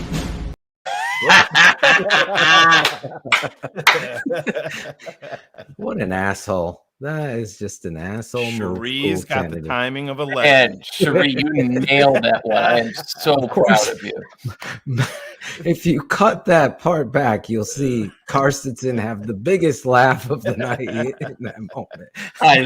That timing was dead on perfect. Like you let just enough I was get just in there. hoping that he wouldn't do it, but he did it. He did it. Listen, we've been working hard for a long time to release this song, and I think it's the perfect time to release the final song of the album that we're going to be putting out in the next couple of weeks, the LP with all your favorites. Jackal, Don't Do Shit, they keep it at 100 song, Pop, Performance Over Politics, Draft Mob, Bears Hour Live, all of the music of TTNL, the fun stuff and the serious stuff is going to culminate tonight, because over the weekend, guys, in all seriousness, I've never been around a GM that spoke it and the actions matched. Spoke it and the actions matched with everything he's been doing. And it goes to show you, when he was asked that question, if you had more time, would you have found another coach? I did. I found this guy. This is what it's about. And in the Chicago Bears fashion, I've never felt this way heading into a football season. I felt like I was very happy last year that Justin Fields, but you guys know me. I'm not going to bullshit you. The Matt Nagy effect always put a bookmark or blocking, or it was like an old, what do you call it? Windows 95 version of what it is you wanted to do. It's just going to crash. People here have no idea what Windows 95 is. Well, that's do understand. I mean, we knew it was going to crash. He can't function. He couldn't coach. He was clueless. Everything of that. So even with the hope of Justin Fields, it's still got in the way. Now, on this network, Shayne and I were talking to a fan, and it was on Bears Hour Live after a rant. We were just sitting there, and I was all fired up. And this guy, Gary Williams, came on the airways with us. I think we have the drop somewhere. If we could play the drop. There's hope, guys. There's hope. I hope if there's we got the right people. I hope that is hope. That's going to be the quote, the name of this show, Shayne. I hope There's hope. hope there's hope. I hope that there's hope. Okay. I hope there's hope. That's what we were hoping. And now, after the draft, after the cards have been set in and everything, I feel like, I don't know about you, Cars, but I feel like there is hope. And me and Cool Kennedy, more so Cool Kennedy, took my idea and put it to the task. Here is the release, the world premiere, premiere. Here we go. I hope there's hope. There's hope, guys. There's hope.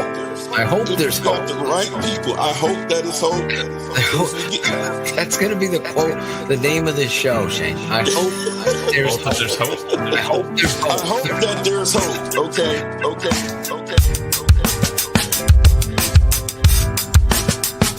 I hope there's hope. There's hope, guys. I hope there's hope. I hope that there's hope. Okay. I hope there's hope. There's hope, guys.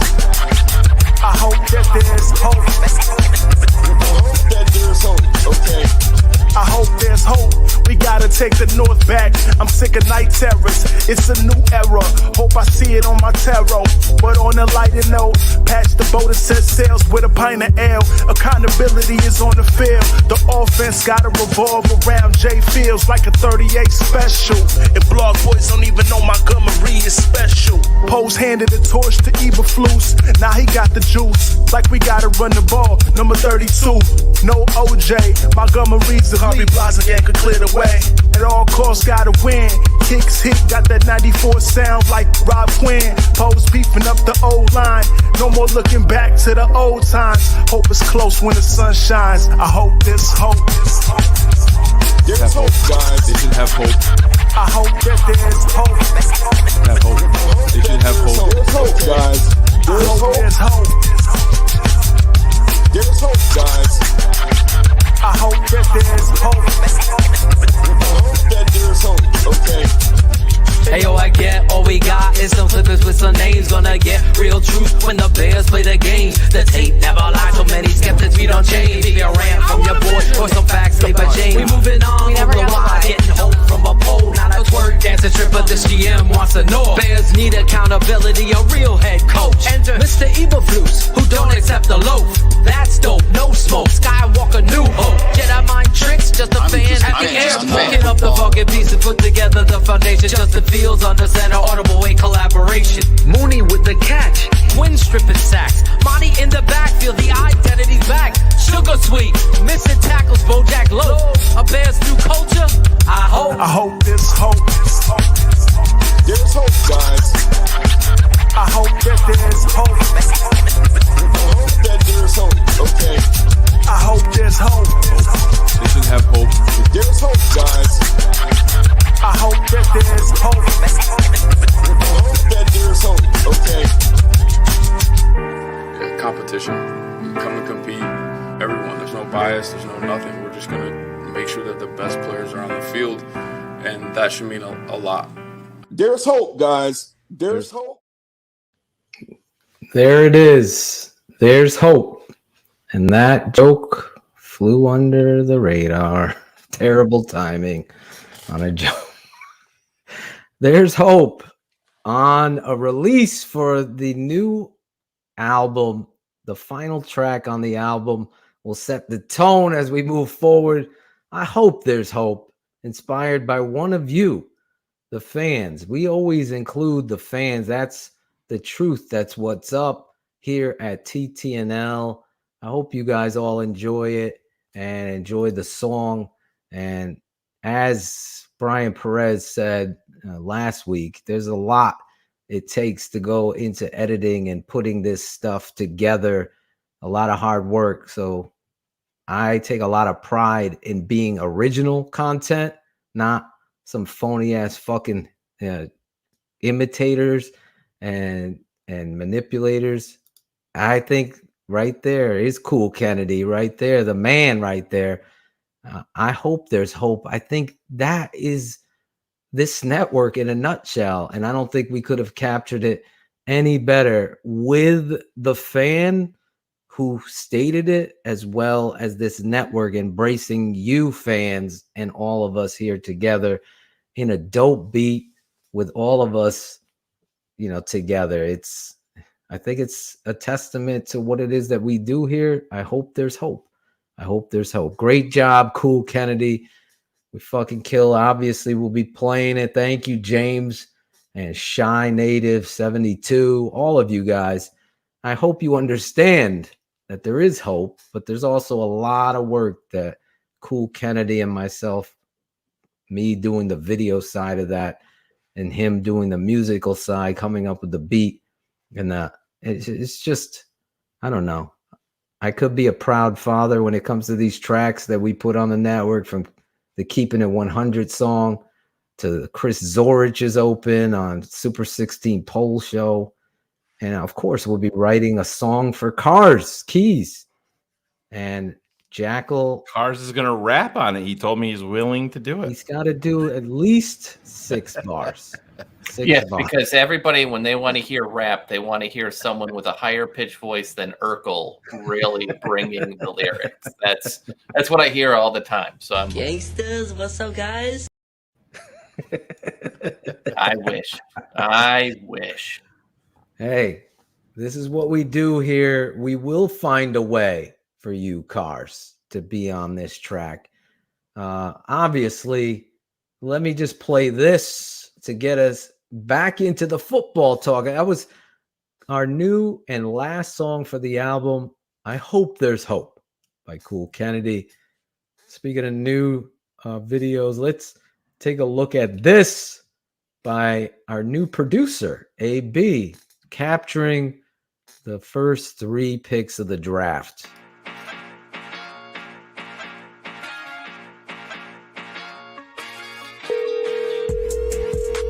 Hello? Hey, Skyler.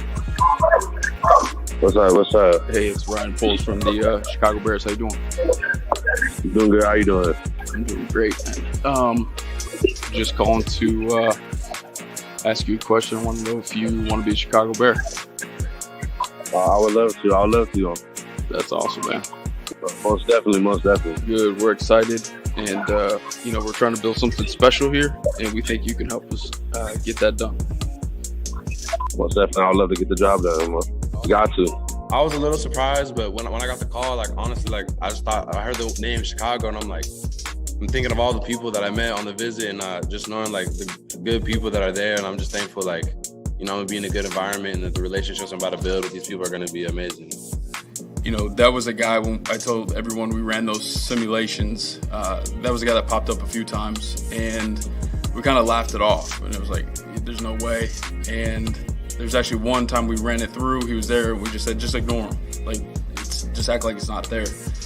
So when it actually happened, it was a really cool moment, and we're excited about adding a guy that I believe is going to be a starting caliber corner.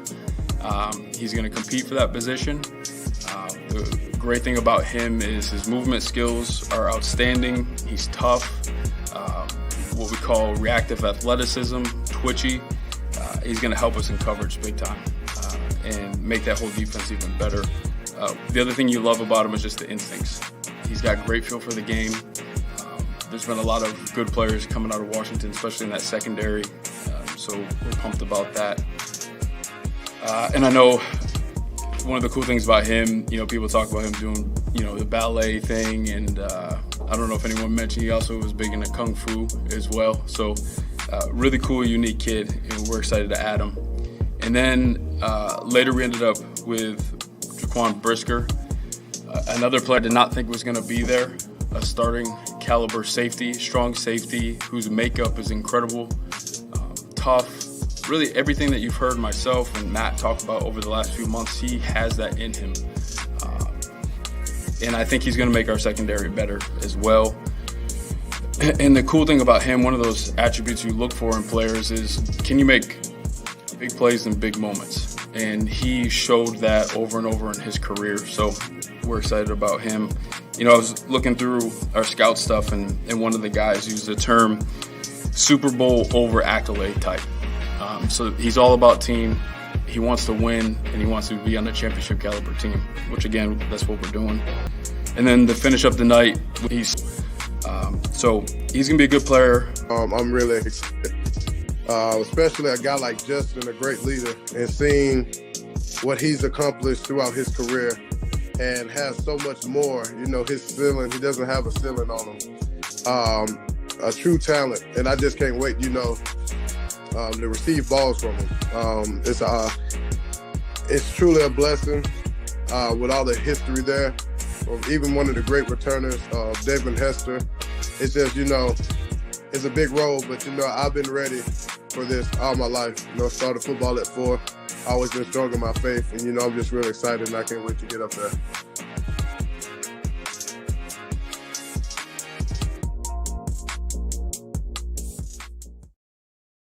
There you go. The little breakdown there, rewind of those top 3 picks. AB putting his production skills there. Shayne, was look your at those mic super hot, or was that just me? It was a little hot. Yeah, just now, big time. I'm like looking to see if I hit my volume, but yeah, you came in Angelo hot. What about now? You good? Sounds better. Yeah. All right. Yeah, I was sorry about that. I had a little issue pre-show. I didn't know Tate was on my computer turning the volume down. So I'm trying to fix my mic on Rank Show with him, and I'm like, it just doesn't sound right. Do I sound okay? You sound fine. And I messed around with it. Am I better now, Cars? Oh, you're good. You're good. Okay. Turn the gain down a little bit. You have to turn the gain down, Shayne, like on the old network. Yep. No gains. No gains. Listen, smash the fucking like button. Let everybody know on a Tuesday night. You guys weren't even prepared. We didn't even promote the show on What are we going to do Saturday. tomorrow night with no show? Oh, my God. I might tell Hila that I have a show anyway. I might go to Sizzler. That might be what I do. Take the whole family, maybe some Sizzler. They still have those cars No. for real? Oh, No. okay. Sizzler. I remember going on a Hofstra when we took the recruits out. We took them to Sizzler because it was cheap, and we would be able to keep the money that the coaches. Let me do what I hired to do. That was my fault. I did not mean that. That's all right. Phil, That's what we did. Steph no longer makes bets with me because I jokingly said something and I said, if I win, we go Sizzler. And she's like, if you can find one, we'll go. Get in somebody's ass today. And literally, we were driving, visiting her grandma in California. Ran into one. And we drove by one. And I made even her grandmother go along. And I suffered with the worst steak I've ever had in my entire life. But I would be damned if I was going to let that moment pass me by. Yeah, no way. I would have did the same thing. Sizzler. Yes, look it up. The Sizzler. There was so much hype around Sizzler. Remember the Red Lobster was the spot, man. You would wait in fucking line. The only thing that made you content with those fucking addictive rolls. like crack rolls. Oh. Can I get another round of No, we're very economical, my family.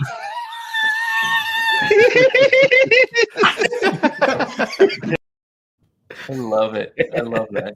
I love it. Yeah, he probably didn't hit the Red Lobster.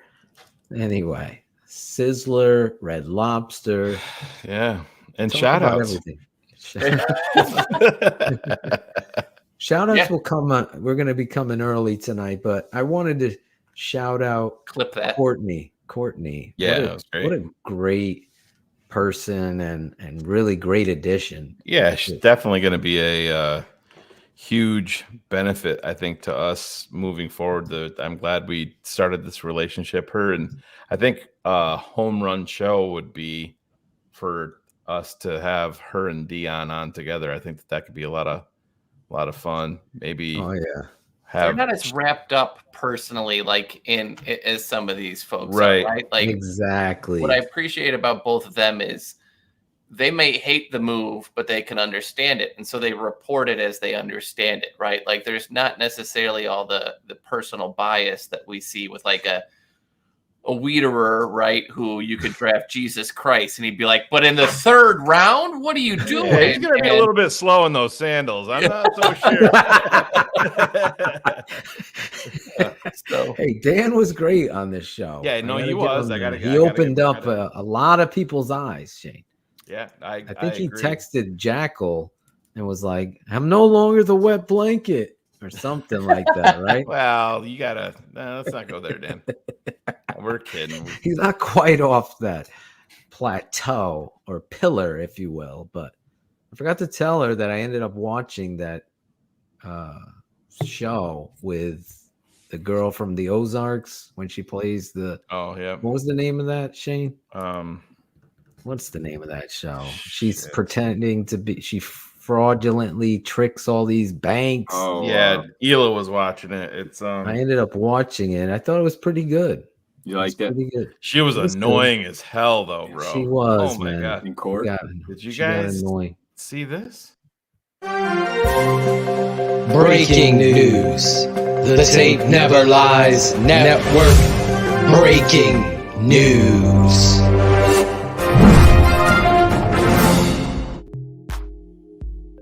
There's none of this tonight, Shuri.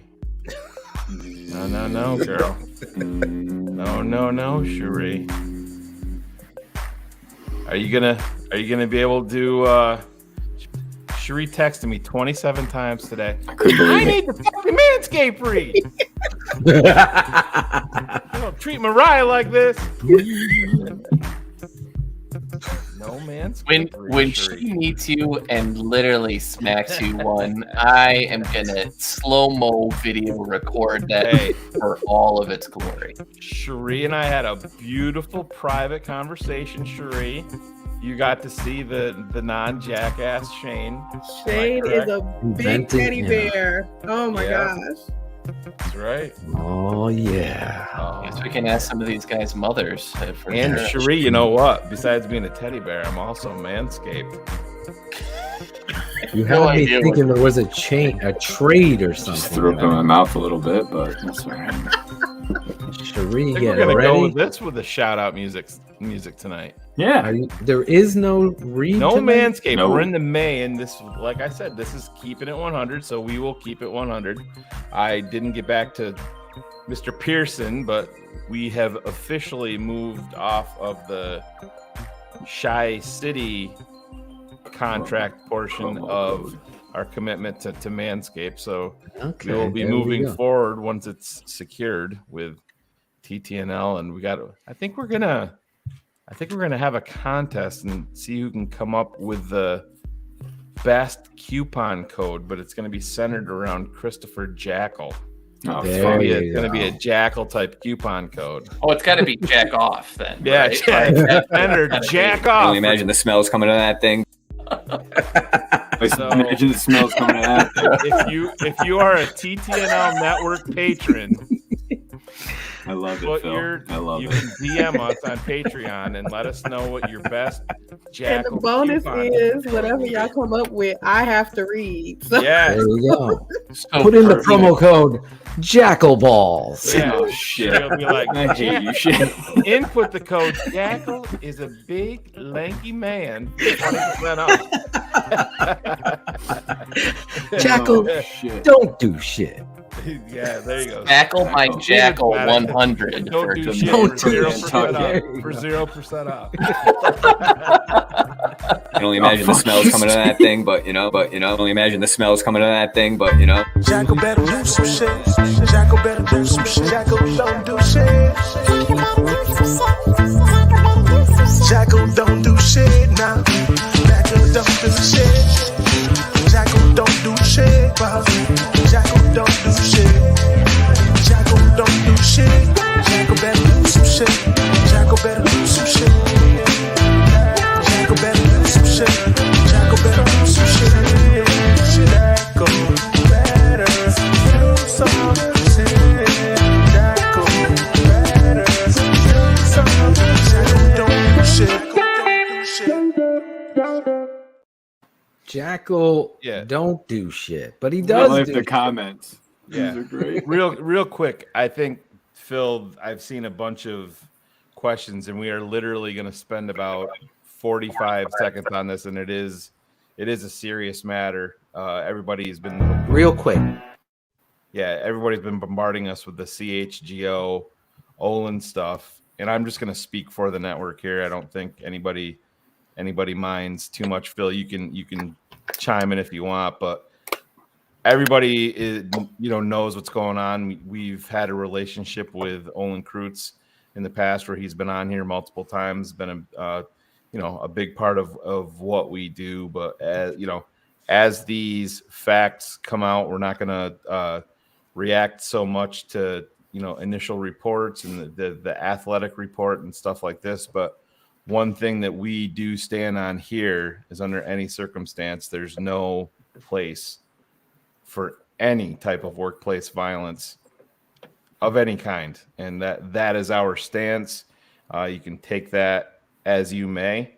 We are a network that busts balls, and me more so than anybody, says things that are out of line, but never at any point has anything turned physical, and that's not something that this network condones now or ever moving forward. Not the way that we're built. That is our statement, and that's what we will stick to. Phil, you can play off of that or leave it as you may, but that is our official statement. Yeah, I mean, there's nothing more to say. We don't know all the facts, obviously. There's no place for that. Everybody knows how I feel, and I've stated it many times about Olin, and that's not going to change. So we will see where this goes. I don't know about you guys, but I'm not in the place of, what is it? What do they call it now? Like writing someone off? Canceling. Thank you. I'm not a cancel culture guy. Right. Yeah. It's not that. You sit back and you wait for all, more of the story to come out. But like I said, end of the day, words are words, and I understand there can be different level, but at any point, it's Phil, you and I would react the same way if we were in a meeting and Claudio jumped on top of Jackle and started beating the shit out of him. Right. For no fucking reason. Yeah. So, but that's our statement, and no one's happy about the situation, and Shayne said it perfectly. Yep. Well said. And until all the details and all that, we're not a part of that. I don't care or give I'll say too much, and I don't want to do that because Cars is a good friend, and he's given me that silent treatment. He's a very nice dick that any woman would love. That was the clip of the NFL draft weekend. Sorry, Cars. Listen, we had so much fun during the draft, and all of the 30.5 hours of coverage that we brought you, the fans, and it was, it was tiresome. I'm not going to lie. I'm still tired. I feel a lot better now, I feel better. I'm still trying to catch up. But it is difficult. There's no commercial breaks, and there's no highlights to break down and what have you. And we still did our patron shows on top of the coverage here. So, and guess what, guys? I was still producing a music video and cutting tape. So that kind of stuff is where we're at right now. I guess we're going to shout outs. Mm-hmm. Yeah. Sometimes you just have to speak it into existence. That's right. Come on, who can complain? If we do a 2-hour show, there's nobody in their right mind can complain. You're on the air, baby. Fuck no. You're on. You did it. You did it. You did it, Cherie. Finally got Manscaped to leave us. Cherie. No, I'm joking, Cherie. I'm joking. Can only imagine the smells coming out of that thing. Jackle. I'm typing. All right, I guess we're gonna roll around the horn here. Actually, before we do shout outs, Is Mike Haw in the chat? I haven't seen him. I haven't seen it. Maybe the Okay, Tuesday I'll have night to threw wait him till he's off. in the chat. I do have a proposal for Mike Haw. Jackle's involved in this one too.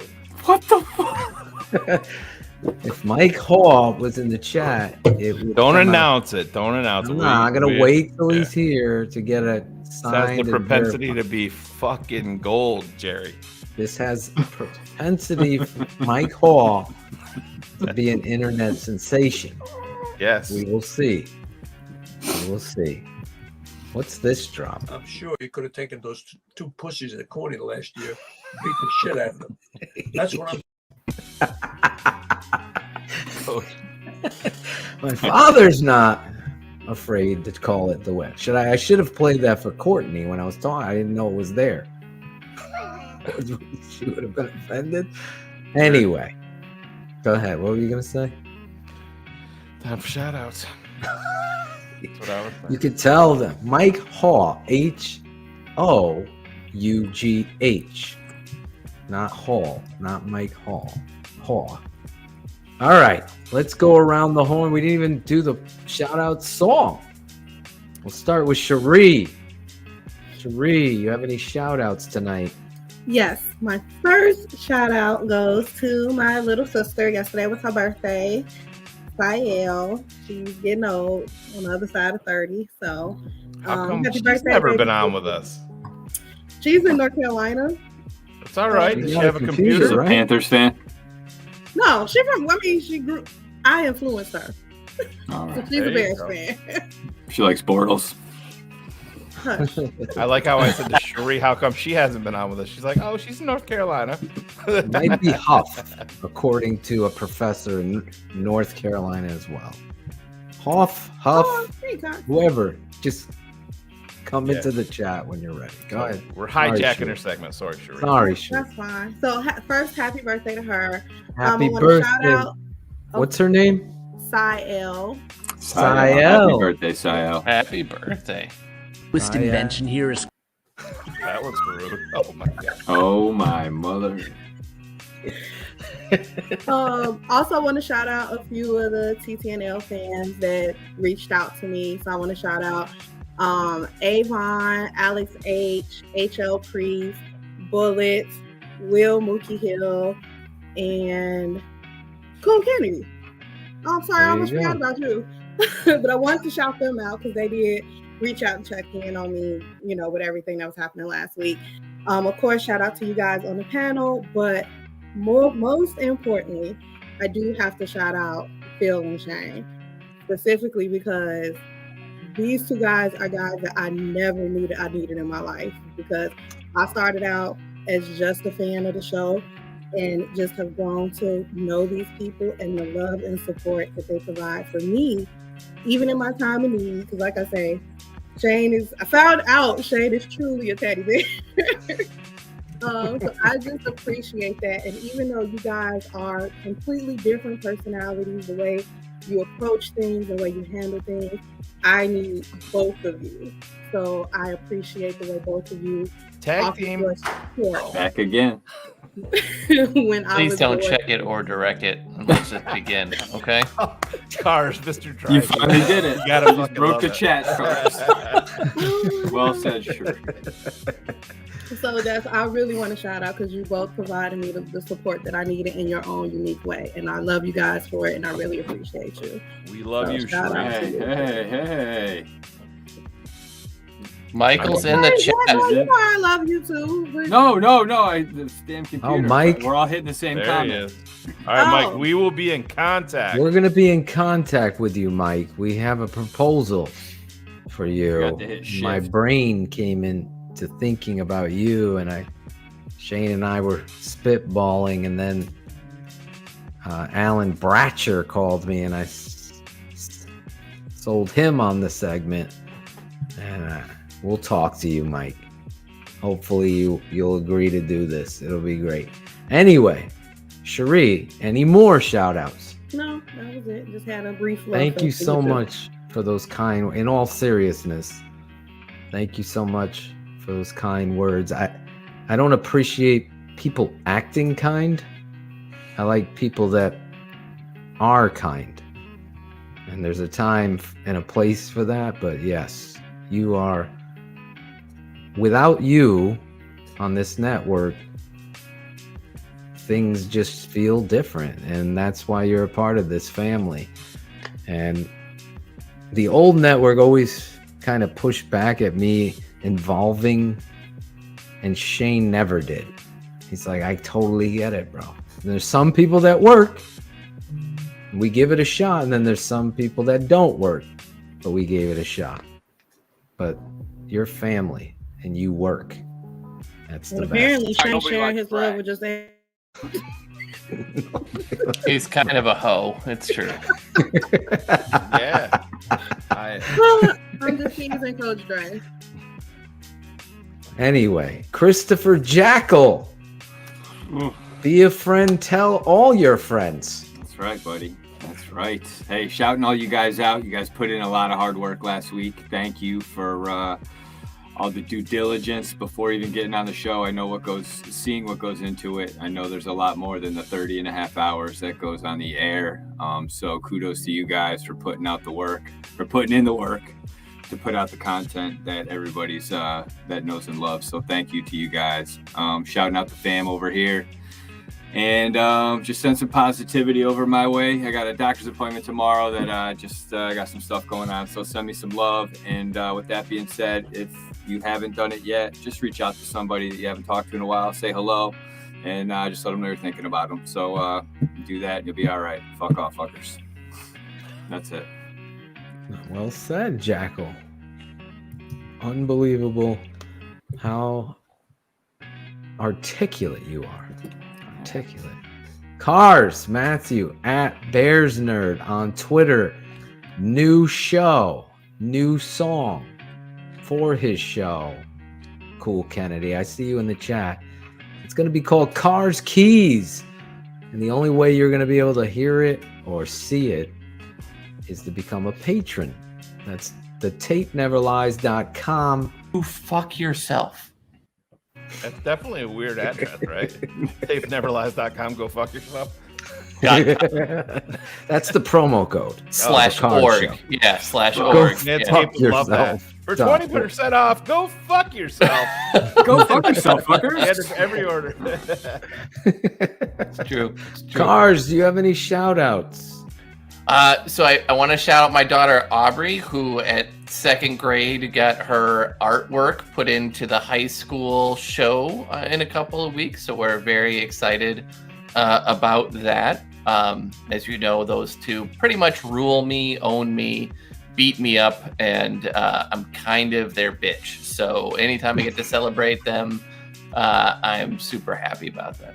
So other than that, no, that's all my shout outs for the week. Well said. Shayne Marsaw. Gonna keep it quick, like always. You guys know me at this point. Shouting out gonna shout out Riley. There's not a lot of 11-year-old kids that would step up to the plate on their weekend, on their Saturday, and help with their baby sister, so their dad could go on and talk about fucking punters and nondescript football players that some Punter people don't know life. about. Yeah. There you go.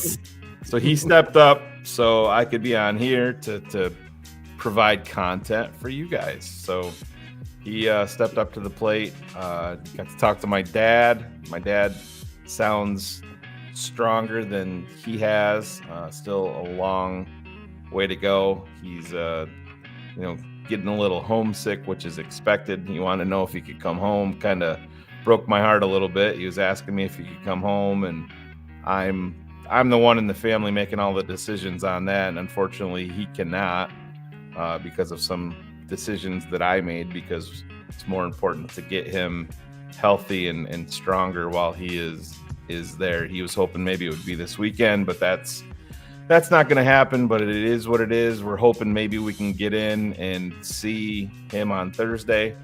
It's been a little bit of a long break from being able to see him, and I know it would do my mom some good, and my mom, still want to shout her out too. one of the strongest women I've ever met in my entire life. She wrapped up her second to last chemo treatment today.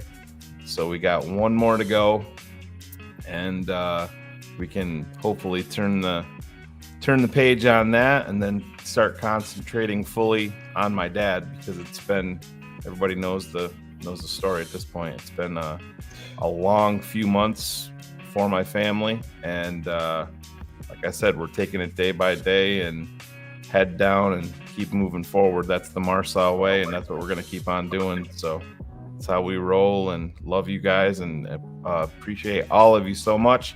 Cherie, thank you for putting me on a pedestal just a little bit higher than Phil.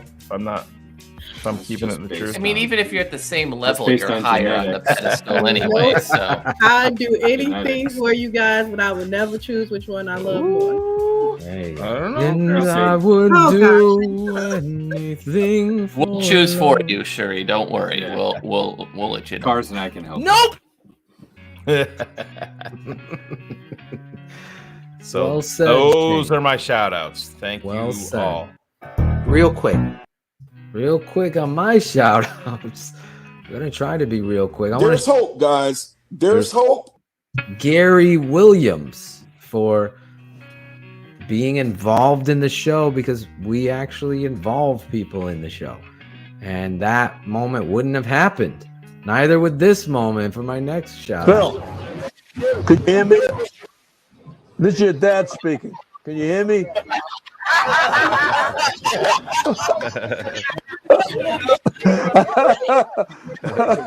I'm in space. I'm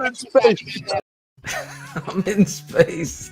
I never really paid attention to that part, but it's hysterical. I want to shout him out for jumping on the show and believing in me and Shayne and the network and everything we're doing here. Barlissimo, Cars, Jackle, Claudio, Cherie, Cool Kennedy, AB, Ron G, Caden Whitlow, everybody, CK, Corey Kennedy, all of the Kennedys, even John F. Kennedy. Fuck it. And Bullets is reporting that he's dead, though. So Bullets just broke that news. I was just saying that in my head. You asshole. Anyway, I want to shout out my son Devin. He was voted the Heart of a Lion Award today at his elementary school, his second grade. Each grade gets one kid that shows the passion for academics, as well as the service in the community. And Devin was very helpful to some new English learners, and just showing the kind of empathy and compassion a father should be proud of. So I wanted to shout him out. I also want to shout out. What's that? Taking after Mama. Of course. Speaking of Mama, I want to shout her out. This week is Teacher Week, and supporting teachers and football. I've always said the most important position is the head coach, because that is a teacher, a leader, and somebody who's going to set the tone of how you're going to learn and play the game of football. My wife is a English as a second language teacher. She teaches K through 5, but she can go all the way up to the 12th grade. And the kids that she teaches obviously are new to the country or are from other backgrounds. And she just shows the kind of what Devin had, that empathy, that compassion. Without my wife, I wouldn't even be on this network, to be perfectly honest. So she wanted this house so bad, guys. And for her to get it, on top of everything else that we've had to deal with, and her being the mother to our children, I can't say enough good things about her. And I wanted to make sure I did shout her out like I did today in the Teachers Week, whatever it's called, National Teachers Week. Must have been at the top of your fucking class. I was not. I want to shout out her. And lastly, I want to shout out you fans. It's too many of you to thank, but I know for a fact, because Shayne showed me the numbers. This is the only time numbers aren't going to lie to me, of how many views and how many people watched our draft coverage this week is insanity. And your support, your pride, your ability to stand up for this network, share some nice words, and just support us means everything to me, my family. And honestly, when I'm driving in my car on a way to a job that I don't really love, you're the motivating factor each and every day. I'm thinking about outside the box, whether it be something funny like what we have planned, or music, a song, a show with Jackle and Claudio, whatever it is. I'm trying to think of how we're going to do the best on this network.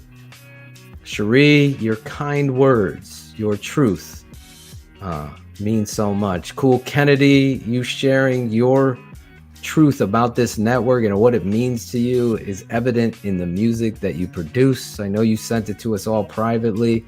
I'll tell you right now, that meant a lot to me because I know how talented you are. And those words matter. Somebody can say that shit and try to sell their own shit on the side. I know a lot of people like that. They're all about self. Although people paint me a certain way, that's not who I am. Give me some fucking names. Give this. I'm always about everybody. So there would be nothing that would make me more happy to see Cars show be the #1 show on this network. Because at the end of the day, it's our network. You always have to support everybody. Anyway, there's a lot of things I could say, but there's not a lot of time in Shayne's mind. So that being said, thank you all. We'll be back next week. We got Adam Rank coming on Wednesday night show. We'll be live this weekend breaking down my guy, Shayne's guy, whoever's guy, Jaquan Brisker this Sunday, breaking down the tape. Why do I love him so much? Yeah, let's get this out there. I see this happening in Chicago already. People calling him Brisket. It's fucking Brisker. Dumb. It's like the Locker. It's Lacker. You fucking idiots. Stop with the name fucking hacks. And that's how we always get fans. If you want right. to get information and insulted along the way, TTNL is the place to be. You mentioned bringing in some of the free agents from the Colts too. Who do you think is going to play that linebacker spot? Yeah, it'll really depend on who they want to bring in.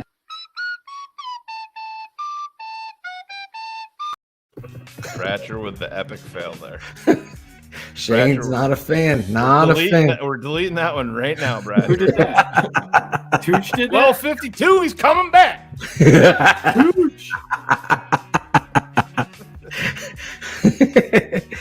George might have misled him a little bit, Shayne, with some of that British humor. I'm looking forward to meeting Alan some point on this show and introducing myself. That'll really go over well. You're not missing much. I'm kidding. I'm sure you could have taken those two pussies at Courtney last year, beat the shit out of them. He's a very nice dick that you guys are crazy. Anyway, sign up, become a patron, get yelled at, whatever it is that you want to do here. We will be live breaking down the draft, our push for 1K. Head over to the www.thetapeneverlies.com or just put in thetapeneverlies.com. Skip the www, the WWB. Skip all that. Just get over there. Don't forget, we do have a swag shop, TTNL swag. I've seen some people taking some pics of themselves wearing and rocking the swag. That is another way you can support the TTNL family. We truly appreciate you. And Shayne, that being said, that's it, right? Do you have anything else to add? No, we're going to close it out the only way we know how here at TTNL. And this is how we do it.